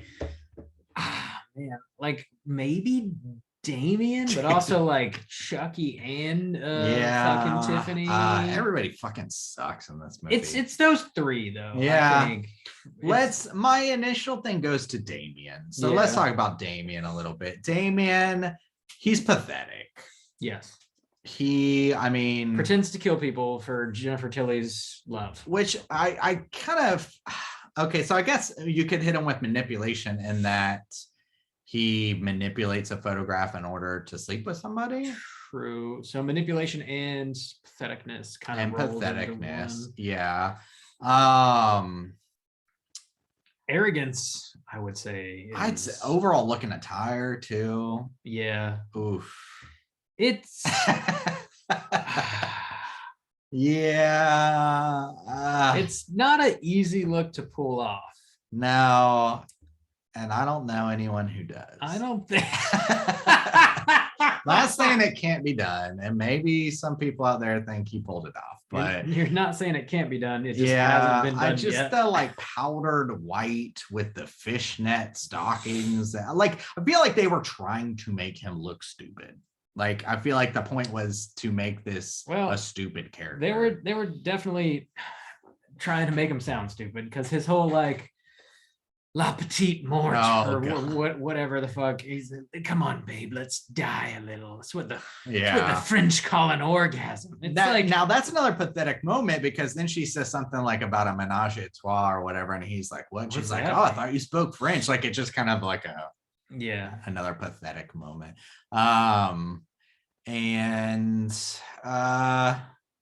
Also too, he's way too, this is kind of pathetic, but also just fucking stupid do not fucking let a bitch tie you up that wants you to kill people in order to get her off. It's a poor life decision right there. I don't know. It sounds like he's putting it out there. He's his chips are on the table. I mean, at that point, you almost just deserve it. He's all in, baby. I guess. Oh my God. Also, I thought it was funny. I don't know where this ties in. I guess with the look and attire too, because when they flash over to the news story, he looks like such a fucking like goober. They try to make him like as gooberish as possible. I thought it was kind of funny. What a goober. Yeah, old Manson. So, I mean, it sounds like he's got probably everything but sexual deviance. Yeah, I don't know. Is it devious to kind of like want to sleep with someone who wants you to kill somebody? No, I don't think so. I think okay.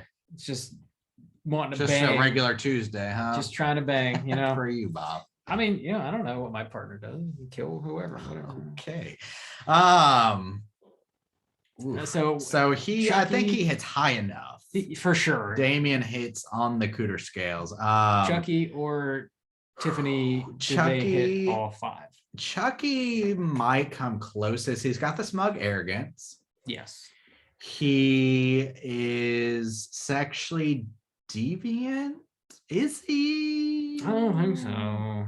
He just bangs the other doll and like he doesn't try to do anything with like the real girl or anything. He's not pulling like any kind of weird Rob Zombie scripted shit. No. He is manipulative. He's trying to manipulate Jennifer Tilly at first, pretending like he wants to get married. And then he turns out actually wanting to get married, and he does. But then he just, fucking kills. Well, she stabs him, but then he kills her in the end. And I think the last thing he says to her is like, "Get off my knife." Like he really doesn't fucking care about her or anybody else. So he's full-blown manipulation. And smug arrogance. Like that kind of goes in there. His attire, he's a fucking doll. He's a doll. But I mean, there's nothing that he chooses to do that makes him look like a cooter. I mean, his body's in a doll. Yeah. What are you gonna do? So that's like Jennifer Tilly actually changes her look to look like specifically something. He does not. So I So don't know is if he pathetic? He's 2 out of 4 right now. Is he pathetic? is he pathetic? I don't know. She like talks about his small dick. I mean, I guess if you want to say, I don't know. He seems, But he's also a doll. yeah, So, he seems like he can maneuver pretty well for being a fucking doll. yeah. So I think he's 2 out of know. 5, I which is guess shocking. that doesn't seem right, but whatever. Yeah. Yeah. Jennifer Tilly, she is manipulative. She's trying to make men kill other people for her. Yeah. She's kind of pathetic. I would say her like obsession with this guy when he just treats her like complete shit all of the time. And she's only kind of obsessed with him because he's a murderer, and that's what gets her off. That's kind of pathetic, right? Yeah. Getting your jollies because somebody is dead is fucking wrong. But also like her obsession to like Yeah. to kill somebody to bring this doll back. I don't know. We are not here to kink shame unless you need somebody dead to get off. I have never agreed to that. Then it's probably been recorded somewhere that you have. She is arrogant, I would say, right? Yeah. I think she hits, but I think Damien's the highest. Yeah. Which is weird to say because everybody's like all three of these characters are pieces of shit, but I think Damien's gonna take the cougar cake. Kind of takes it, yeah. Yeah. Weird. Yeah. Who would have thought? Who would have thought? Shocking. Let us know if you disagree, if you think Chucky's truly the king cooter, or Tiffany. Let us know. I think we're gonna go with Damien as the cooter of the week, though. Let's go ahead and let our hair down. We're relaxing. We're just cutting it up, shooting the shit. We're talking about what we've been watching this week.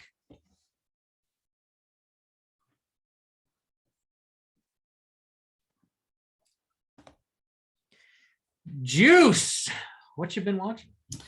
I've been watching a few things. I watched that Dune movie, the new one that came out, because it was still on HBO Max. And I don't know, man.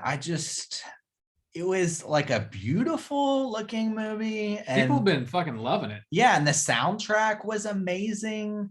But I've never seen the David Lynch one. It's hard to finish. Is it? Okay. I never have finished it. I never saw that one. This one's long, but it wasn't the length that bothered me. That's what she said. Yeah. I didn't give a shit about anything. Things happened and I was kind of intrigued by them. I feel like everyone gave a fine performance, and the sandworms looked cool or looked good. But for a 3-hour movie, it's kind of spoilers, I guess, but it's just a huge kind of setup movie. I just things happen and I just kind of didn't give a shit. And I was like, is this too complicated? Because it's sci-fi and it's, they drop a lot of just deep shit pretty much within the first hour, even about, they got to establish this world and who's in power and who's coming to power and the transitions that are happening. But I was just I couldn't get into it. I don't know. It cinematically, I'm watching this in IMAX, I'm sure would be fucking amazing because the sound is great and the look is clean as shit and it looks very cinematic, but it felt very soulless to me. I don't know. That's how I felt about it. I know people have been loving it. I'm glad people enjoy it, but I don't know, man. And it's got a great cast even. I just felt like I didn't care about any of it. I don't know. Apparently that's just me, but that's how I felt about it. Have you seen it? I still haven't. It's so long. Yeah, I know. Too. It's so long. I would like to watch it eventually, but I'm not in a rush. Yeah. If I find 3 free hours, maybe I'll throw it on. I mean, ultimately, it's just kind of like a big Star Wars ripoff.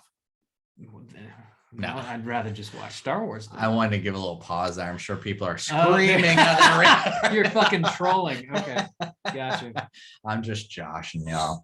That's not how I really feel about it. But I really did like just, I don't know. I felt like it was maybe too complicated or something. But I watched that. I've still been watching that Scooby-Doo. There was like a really funny episode. Like fucking Fred in that kills it. We were talking about like the different versions of Fred. Velma kind of sucks in that one so far. I'm like at least halfway through the first season, and she just keeps trying to change Shaggy. They're like dating. She makes him wear new pants. She makes him eat healthier. She tells him not to say like all the time. That's what I was gonna say. There's an episode where she's trying to teach him not to say like all the time because he sounds like an idiot, and I just thought of myself and I was like, yeah, I should probably work on that. But anyways, I don't know, Velma, she get not the best version of Velma in my opinion, but that show's still funny as fuck. What else have I watched? I feel like I always did. I talk about The Night House last time? I think you did. I did, yeah. Okay. I guess that's it. Yeah, I guess that's it. Bob, what have you? I know one thing that you've been watching. Oh yeah. Yeah, go ahead. What you been watching? Well, I went to the theater to watch the latest Wes Anderson film, which is called The French Dispatch. Okay, I don't think I was aware. Yeah, just came out, brand new. Really? Okay. Yeah. How was it? It's pretty solid. Yeah. This is a little bit different for Wes Anderson. The way the movie is sort of laid out is like an anthology film. So you've kind of got like a wraparound segment, and you've got like three main stories that are the meat of the movie. And the wraparound segment is it takes place at like a newspaper. Bill Murray kind of like runs the company, and he's got all these like staff writers, and they're all like from different parts of the world, very different people, and they write in different ways. And like the three main stories we get are like stories that they are writing. So it's almost like we're reading a newspaper, but instead of reading it, we're watching the scenes unfold on the screen. Oh, Wes Anderson, so clever. Yeah, that's interesting. Yeah, his movies are like often very like literary, like the Royal Tenenbaums, like, is like set up like a novel, and it's, I don't know, it's cool how he kind of plays around with cinema in a way that like it's very literary. A lot of people don't necessarily do that, Tarantino will do like, chapters, but this is like a fucking newspaper. I don't know, it's just a little bit different anyways. I gotta say, I enjoyed it for what it was. The performances were solid. It is, as fucking always, if you're watching a Wes Anderson movie, it's got that very distinct Wes Anderson aesthetic. It like only Wes Anderson could have made this movie. I don't know that I full-blown recommend it, but that's not because of the movie. It's because I had kind of a fucked up theatrical experience. I want to watch it again. Oh no, what happened this time, Bob? It was like, man, they like had the heat on in the theater. Did like, you watch it at Sunray? Yeah. I don't know. I think they just had something going on, and like, people aren't going to stop going to Sunray because you had. I know. I hate to say anything negative. I really fucking love Sunray, and this has never happened before. But it's just like it's like a fucking 100 degrees in the theater, and it was like packed. Like every seat was sold, so it's like extra body heat. That's real. And I was just like uncomfortable watching the movie, so like I couldn't really like relax and enjoy it. I don't know. I do want to watch it again. Trying to make you buy more beer. We're on to you, Sunray. Beer doesn't make you sweat. Totally not cool, y'all.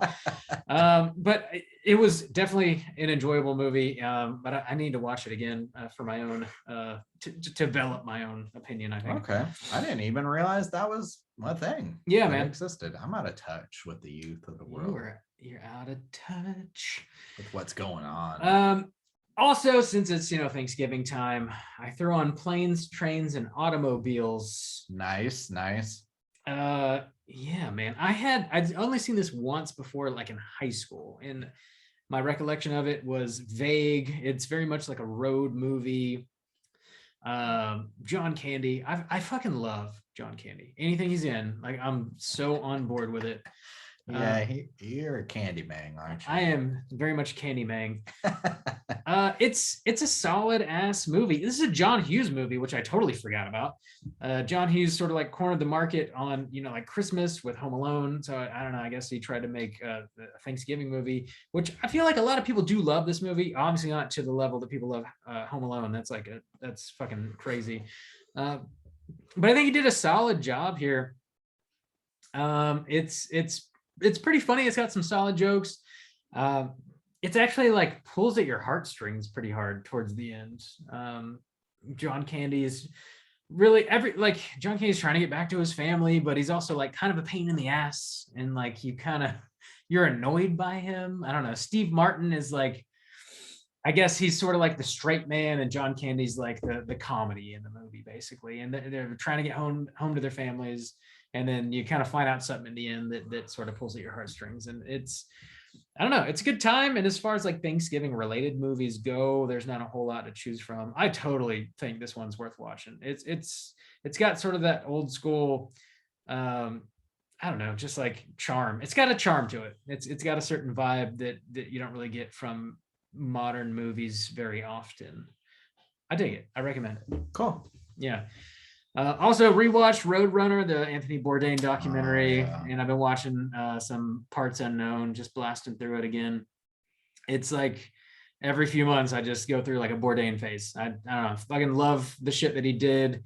I thought that documentary was very well made, regardless of whatever the fuck people say. I think it's a really well done documentary. What did people say? There's like 2 sentences. So if you haven't seen the movie, it's set up in a way that Anthony Bourdain narrates it. He narrates the whole movie. And there's like 2 sentences that are words that he wrote, but they did not have him speaking on record. So they got some sort of like AI to say those 2 sentences in his voice. Oh, that's weird. So that they could have him like narrate those 2 lines. That's creepy. And people like kind of got up in arms about it, and like, I don't know, like it's pretty fucking nitpicky, to be honest. Yeah, I mean, if he wrote them, yeah, they are his words. He wrote them, yeah, it's creepy. It's creepy. I agree, and I don't think that's something that people should just fucking do willy-nilly all the time. No, but like if it's 2 lines out of a 2-hour movie, like, yeah, and he did write them, and you know that it's not, also not like didn't need to do that. I mean, yeah, I guess I don't know what the lines are, so I don't know. I guess you don't know specifically what they were. I don't know. Yeah, I mean, that's creepy and weird, but I don't think people need that. People need to calm the fuck down. Your life, you know what you need to do? Make your own life more interesting. That's what you need to do.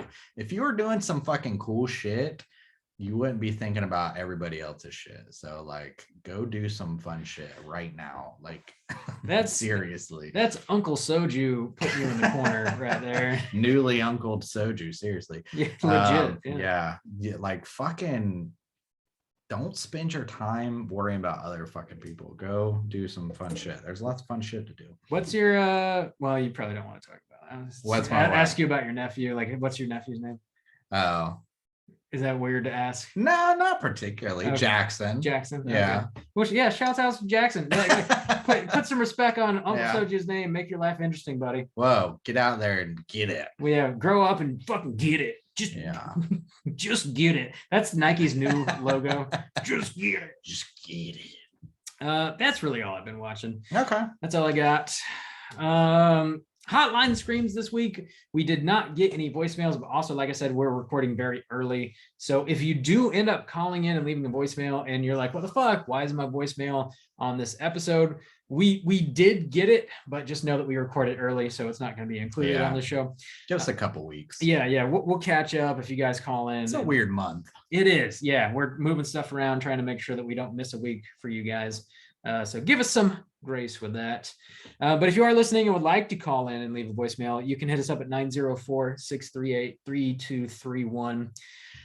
You know, this is sort of like post-Thanksgiving. We're rolling into the Christmas season. We're in the month of December, you know, like I don't know, like how do you get in the Christmas spirit? Like this is sort of the official kickoff, it's after Thanksgiving, Black Friday. Like what do you do? Do you hang lights on Black Friday? Do you get a tree? Like how do you get in the Christmas spirit? I'd like to know. You asking me specifically just for Hotline Screen? Hotline Screen, but also like, yeah, I mean, if you've got an answer, if there's something that like does it for you specifically, yeah. Yeah, I mean, I will say it's a little harder, or I remember it being harder in Florida because I would always be like, it doesn't feel like Christmas. When I was like in Seoul, I would do specific things like, and even I remember in trips past, like I would go to New York around Christmas time and it felt a lot more Christmassy. Maybe it would snow slightly. I remember last year in Seoul, it snowed around December 15th. I went ice skating. I went around to all like the big department stores, like the biggest ones that they have, just like looked at all their Christmas light displays when it was super cold outside. Got my jacket, my scarf on. I would go have like specific winter street food. Like in Korea, they have this like hotak, which is like kind of like a pancake, and it's like fried, but it's got like cinnamon and like nuts inside, and very great for cold weather. It's like delicious. So I don't know, just being in the cold and the snow, seeing the Christmas lights, seeing the displays, listening to Christmas music. I've got like a traditional Christmas playlist, a hip hop Christmas playlist, a sad Christmas playlist, and there's like one more. A fucking Christmas playlist. No, I don't have that one. Baby, it's fucking cold outside. No, I don't remember. I've got another one. I can't remember what it is. That's bummed me out. But I listen to like Christmas music all the time. Of course, there's tons of Christmas movies. Like you got to hit the classics. We got to start planning our Christmas movie tradition. But you got your Christmas Vacations, your Home Alones. Then you got your horrors like Krampus I watch every year. So there's lots to do. Christmas has like a ton of shit to do. Yeah, man, I started singing Warm Side of the Door today. Oh yeah, I got that on the playlist. Looking forward, the Warm Side of the Door, baby. Oh yeah. So yeah, what are you any special things other than that, Bob? Your house is decked out in Christmas gear. That's what I was gonna say. It's all about the decorations, man. Like when I was growing up, my parents went so fucking hard in the paint for like Halloween and Christmas decorations. And like that for me is really like the kickoff. Like when you get the lights hung, you get the tree up, you get the Christmas village set out. Like we're fucking rolling, definitely like foods, like Christmas foods. So like you get Christmas beers, you can get some eggnog, you get, pumpkin pie, gingerbread cookies, like all that good shit, like kind of helps get me in the mood. And for sure, like Christmas music, which I can put on Warm Side of the Door a little early, but like hardcore Christmas bangers, like you gotta wait till after Thanksgiving. But once those are rolling, it's like it's pretty easy to just get into the spirit of the holiday. Yeah, the music kind of lubes my soul, you know what I'm saying? 12 Nights of Christmas, Bob, right? Christmas. I don't know what the fuck you're talking about. Yeah, call in, let us know what gets you in the Christmas spirit. 904-638-3231. Also, like, it's not specific to Christmas. If you celebrate another holiday, if you're getting into Hanukkah, what have you, if you're celebrating Festivus, whatever it is, whatever you do to get you in the spirit, let us know. We want to hear from you. We're going to do something we haven't done in a long ass time. Long ass time. We're going to talk about some horror news.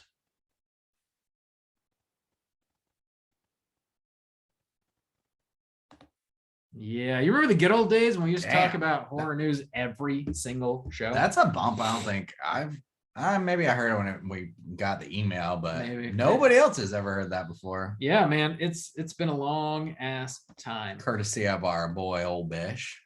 Our boy, the old Bish. I like that he still gets to live through the podcast because every week we use his bumps. Yeah. OGs know too. Like if you've been listening to the show for a while, our buddy Cesar, he's an ex co-host. It's been a while since he's been on the show. Yeah. But he made all of our Crypt Keeper bumps, so he's still a part of the show. He's still hanging around, living on. Yeah. Let's talk some horror news. We got a few things going on here. Have you ever seen The Stuff? Movie When from did the it come 80s. out? No, okay, maybe not. Yeah, this it's about this almost like ice cream kind of substance, which you might be right up your fucking alley, Justin. Whoa. It's like a white marshmallowy ice creamy kind of shit you buy in a tub. This company that's selling it like digs it out of the earth, and turns out it like takes control of your body when you eat it, and it fucks you up real hard. They dig it out of the earth and then people eat it? Yeah, they sell it as a product Oh. in like the supermarket. Okay. And it's called The Stuff. Okay.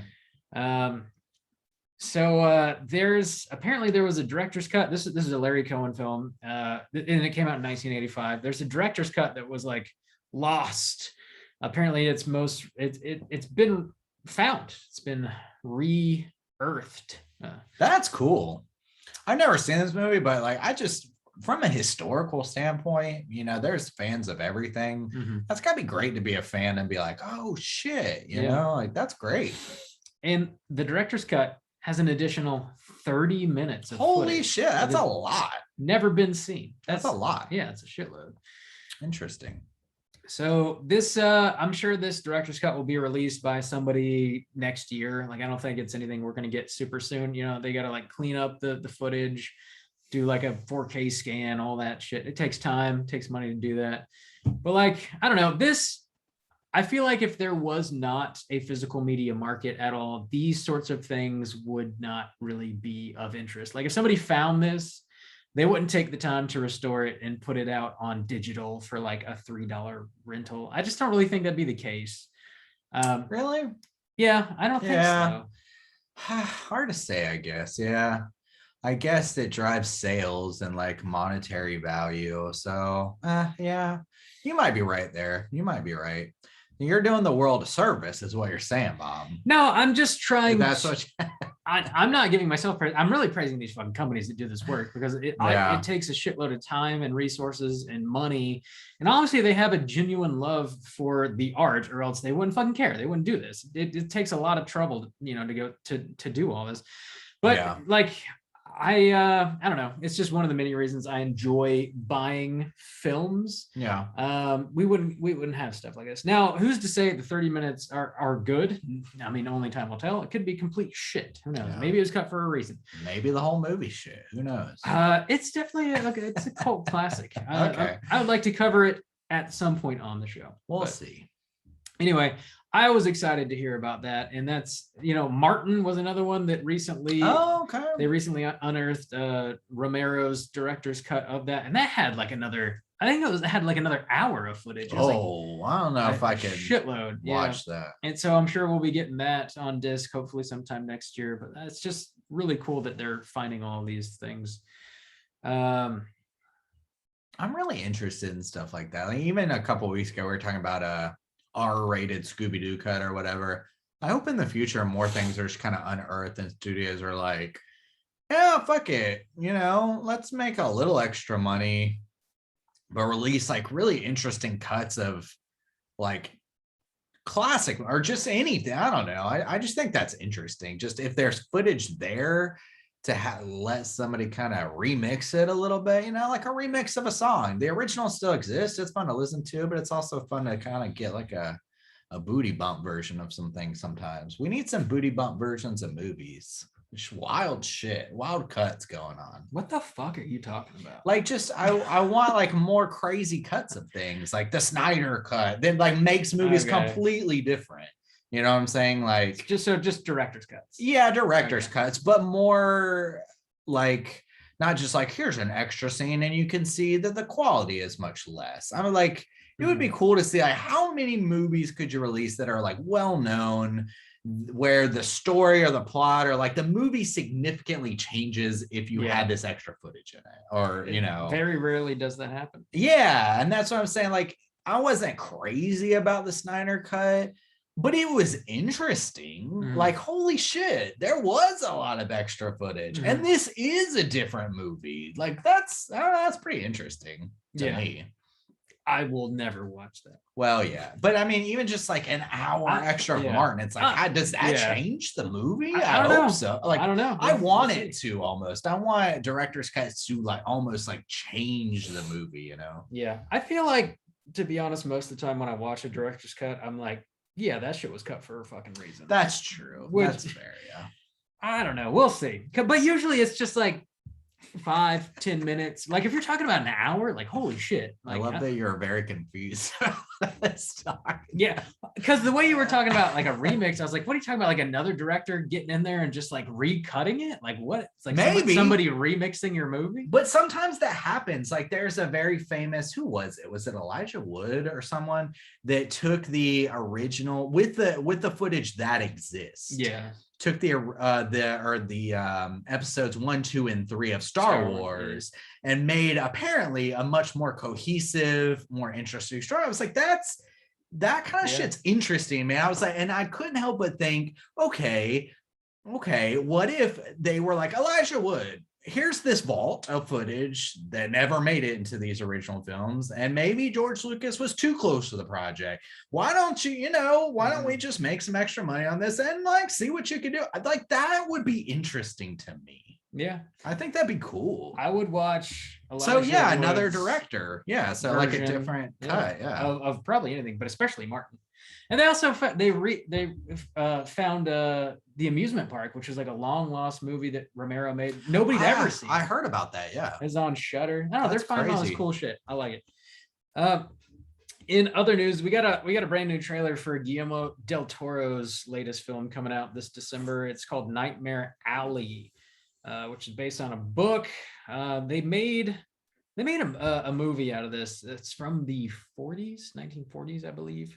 There's a Criterion disc out on it. It's pretty dope. I would recommend watching it or just reading the book. I guess his movie is more based on the text and not on the movie. So if you want to get a real good sense of what his movie is going to be about, read the book. Did you watch the trailer, Juice? I did. Yeah. I liked what I saw. I didn't really know. I knew it was on our schedule to watch, but I didn't like do any research before and didn't know like what I was going to get. I was intrigued for sure. It looks beautiful. Yeah, it really does. It's got a fucking baller cast, because I feel like if you are an actor in Hollywood and Del Toro is like, hey, you want to be in my movie? Your answer is just yes. Yeah. Bradley Cooper, Cate Blanchett, Toni Collette, Willem Dafoe, Richard Jenkins, Rooney Mara, Ron Perlman, Mary Steenburgen, David Strathairn. I'm not sure who that is. I don't know. The trailer looks very, very slick. It looks almost fairy tale-ish. Yeah, and that's his thing. Yeah, that's his thing for sure. Yeah, which I appreciate. Kind of like Wes Anderson. He makes these movies that you're like, nobody else really could have made this, at least as interesting as it is, as stylistic as it is. And you just don't get a whole lot of that these days. Yeah. And it's nice. It's like, I don't know, feels fresh. Like Shape of Water, when that came, it's like, wow, it feels like old school cinema in a way, Same thing with Wes Anderson. It's like, this dude's actually being creative. He's not regurgitating them or making this kind of like plastic product. It feels like the art of cinema, and that's nice. Yeah. I dig how this trailer looks. It's the story of it's basically about Cooper, who's playing this carny, and he links up with a psychiatrist, and they concoct this sort of plan to where it seems as though he's able to read people's minds and like see into the future. And he starts using these tricks at the carnival, and then sort of becomes very famous, very well known, very popular. And the movie kind of spirals from there. That's very much what the plot is of the movie from the 40s. It's dark for sure. It's a dark drama, the one from the 40s. I'm interested to see I don't know how Del Toro is going to put a spin on it. If he's going to go like more into the supernatural, or if he's going to keep it like very grounded, Yeah, for some reason it gave me kind of like a Knives Out vibe. Yeah. I don't know. Maybe it's just the aesthetic and stuff like that. I don't know. I'm intrigued by it. Yeah, I can't wait to see it. Yeah. Comes out December 17th. And we are slated to cover it. Yeah, that is only in theaters, and that is on our schedule to discuss. So keep your eyes and ears out for Nightmare Alley coming your way. Juice, have you heard the news that Train to Busan is getting an American remake? I did hear that. It is apparently going to be called Last Train to New York. Oh God. And this all sounds uninteresting so far, but the director was just announced, and it is Timo Tihantto, whom you may not know his name right off the bat, but he is a director that's probably primarily known for American audiences for doing segments in VHS 2 and VHS 94 now. Okay, I haven't seen that one. Which one did he do in VHS 2? The one he did in VHS 2 was the segment at the compound with the cult in like... Okay. Yeah, the big one. Okay, that's the good one. Yeah, the one he did in 94 is about sort of like kind of like a mad scientist, and he's kidnapping people and turning them into cyborgs against their will. Is it good? Yes. Okay. It's very okay. It almost, the way it's shot, it almost feels like Doom, like you're the POV of one of the cyborgs like running around, and it's got like, you know, this like shotgun attached to its arm, and like shit's blowing up. It's like, it's extremely ambitious for a VHS segment. I don't know, like I'm not doubting this guy. I mean, that one segment I really like, and I don't think it's necessarily about the director. It's just like Train to Busan is just on its own a wildly successful film. Yeah. And a lot of it has to do with just like cultural settings and stuff like that. I don't know why we feel the need to make American versions. It's all about the money, boys. I know, but it just, I don't know. I just don't see the need for it. I mean, Train to Busan is a fantastic zombie film, like one of the best. So why? So I just feel like, you know, even if it's good or okay, I don't feel like it's gonna be as good as the original anyways. So it's hard to get excited. Like, do something new. Come on. Yeah, I would rather Timo Tihantto just be making an original movie with like $50 million at his disposal. That's what I'd much rather see that. Sure. But you know, it's a known IP, I guess. But even though they're fucking changing the names, like not everybody is like, you know, horror nerding out and like gonna immediately know that like, oh, this is a remake of Train to Busan. I've seen that. It's great. I don't know, but it's being produced by Atomic Monster, which apparently is like James Wan's company. It's I don't know. I guess we'll see. We'll see how it goes. Bob, did you see that new Predator poster? I think I might have got a glance of it. We were talking about it earlier, and I generally just don't care about Predator. Jesus Christ, I don't either. But I told you. Well, fucking change my mind. Make me care. Make me care. All right, I'm gonna show Bob. There's a new poster out. There's a new Predator movie coming out. And this is the poster, Bob. It looks like, I don't know, there's a dude in the woods. He's got some face paint on. He's got like a very old school bow and arrow kind of thing. And the Predator's behind him. It's very foggy. They're in the woods. It's kind of spooky. It's not blowing my hair back. Oh, come on. Like, we talked about it before. I think I don't really give a shit about Predator either. The first one's fine. But outside of that, I've seen a handful of them. I don't really care. But I've always said this. I like, even talking about this movie tonight, like, okay, there's obviously a shit ton of Predator movies. Mm-hmm. I just like, if you're gonna do another franchise movie, like, how can we make this different, interesting, and good? You know, like, what's interesting about it? And like, a Predator in ancient times is interesting. And I'd mentioned, if this one's successful, I wouldn't mind seeing like a Predator Vikings movie, because that sounds fucking cool as shit. This might blow, but as far as where can you take a franchise that has been driven into the dirt? Like, there was a Predator movie that came out 2 years ago or something. That was dog shit. I don't like, it was fucking It's just terrible. Called Predators, I think. Yeah, it was. They had like Predator. It was bad. It was so bad. So anyways, I don't know. You know, they did the Alien vs. Predator and stuff like that. So I actually honestly didn't hate Predators. Like, I thought it was fine. Really? I thought it was I thought it was bad, but I don't know. Or I Predator. I think it was called The Predator. I'm maybe. Sorry. Yeah, I think that's what it was. But I don't know. I thought it was a cool idea. Yeah, I don't hate the idea. Don't get me wrong. I just like don't really give a shit, but I would love to be surprised. And the poster is fine. And the idea is cool. And like you said, it sort of opens up the franchise to like new, fresh ideas. Take us back in time because like Predators apparently been coming to Earth hunting humans since humans were around. So like, yeah, take us back in time. You know, take us forward in time too. I was saying like, you know, you could even do like a cool, like futuristic Blade Runner kind of vibe movie with the Predator run around. Like, why not? You know, open the world up, do new things, whatever. It could be cool. I'll watch it. You know, we'll see. We'll see what happens. You'll get the blue. I mean, you'll get it anyways. Maybe. Oh, you will. Maybe, Bob. dude. Don't give me that. Maybe I'll be too busy watching the 8-hour cut of fucking Martin on 4K to buy a blue. I doubt it, Bob. You'll do both. Whatever, Mang. Whatever. Last thing I want to mention real quick. Turns out Ghostbusters Afterlife made a fuckload of money this weekend. It was projected to make like 30 million or 35 million. It made 60 million. People watched the shit out of that movie. So, you know, good on Ivan Reitman, good on Ghostbusters, good on everybody in that movie. Yeah.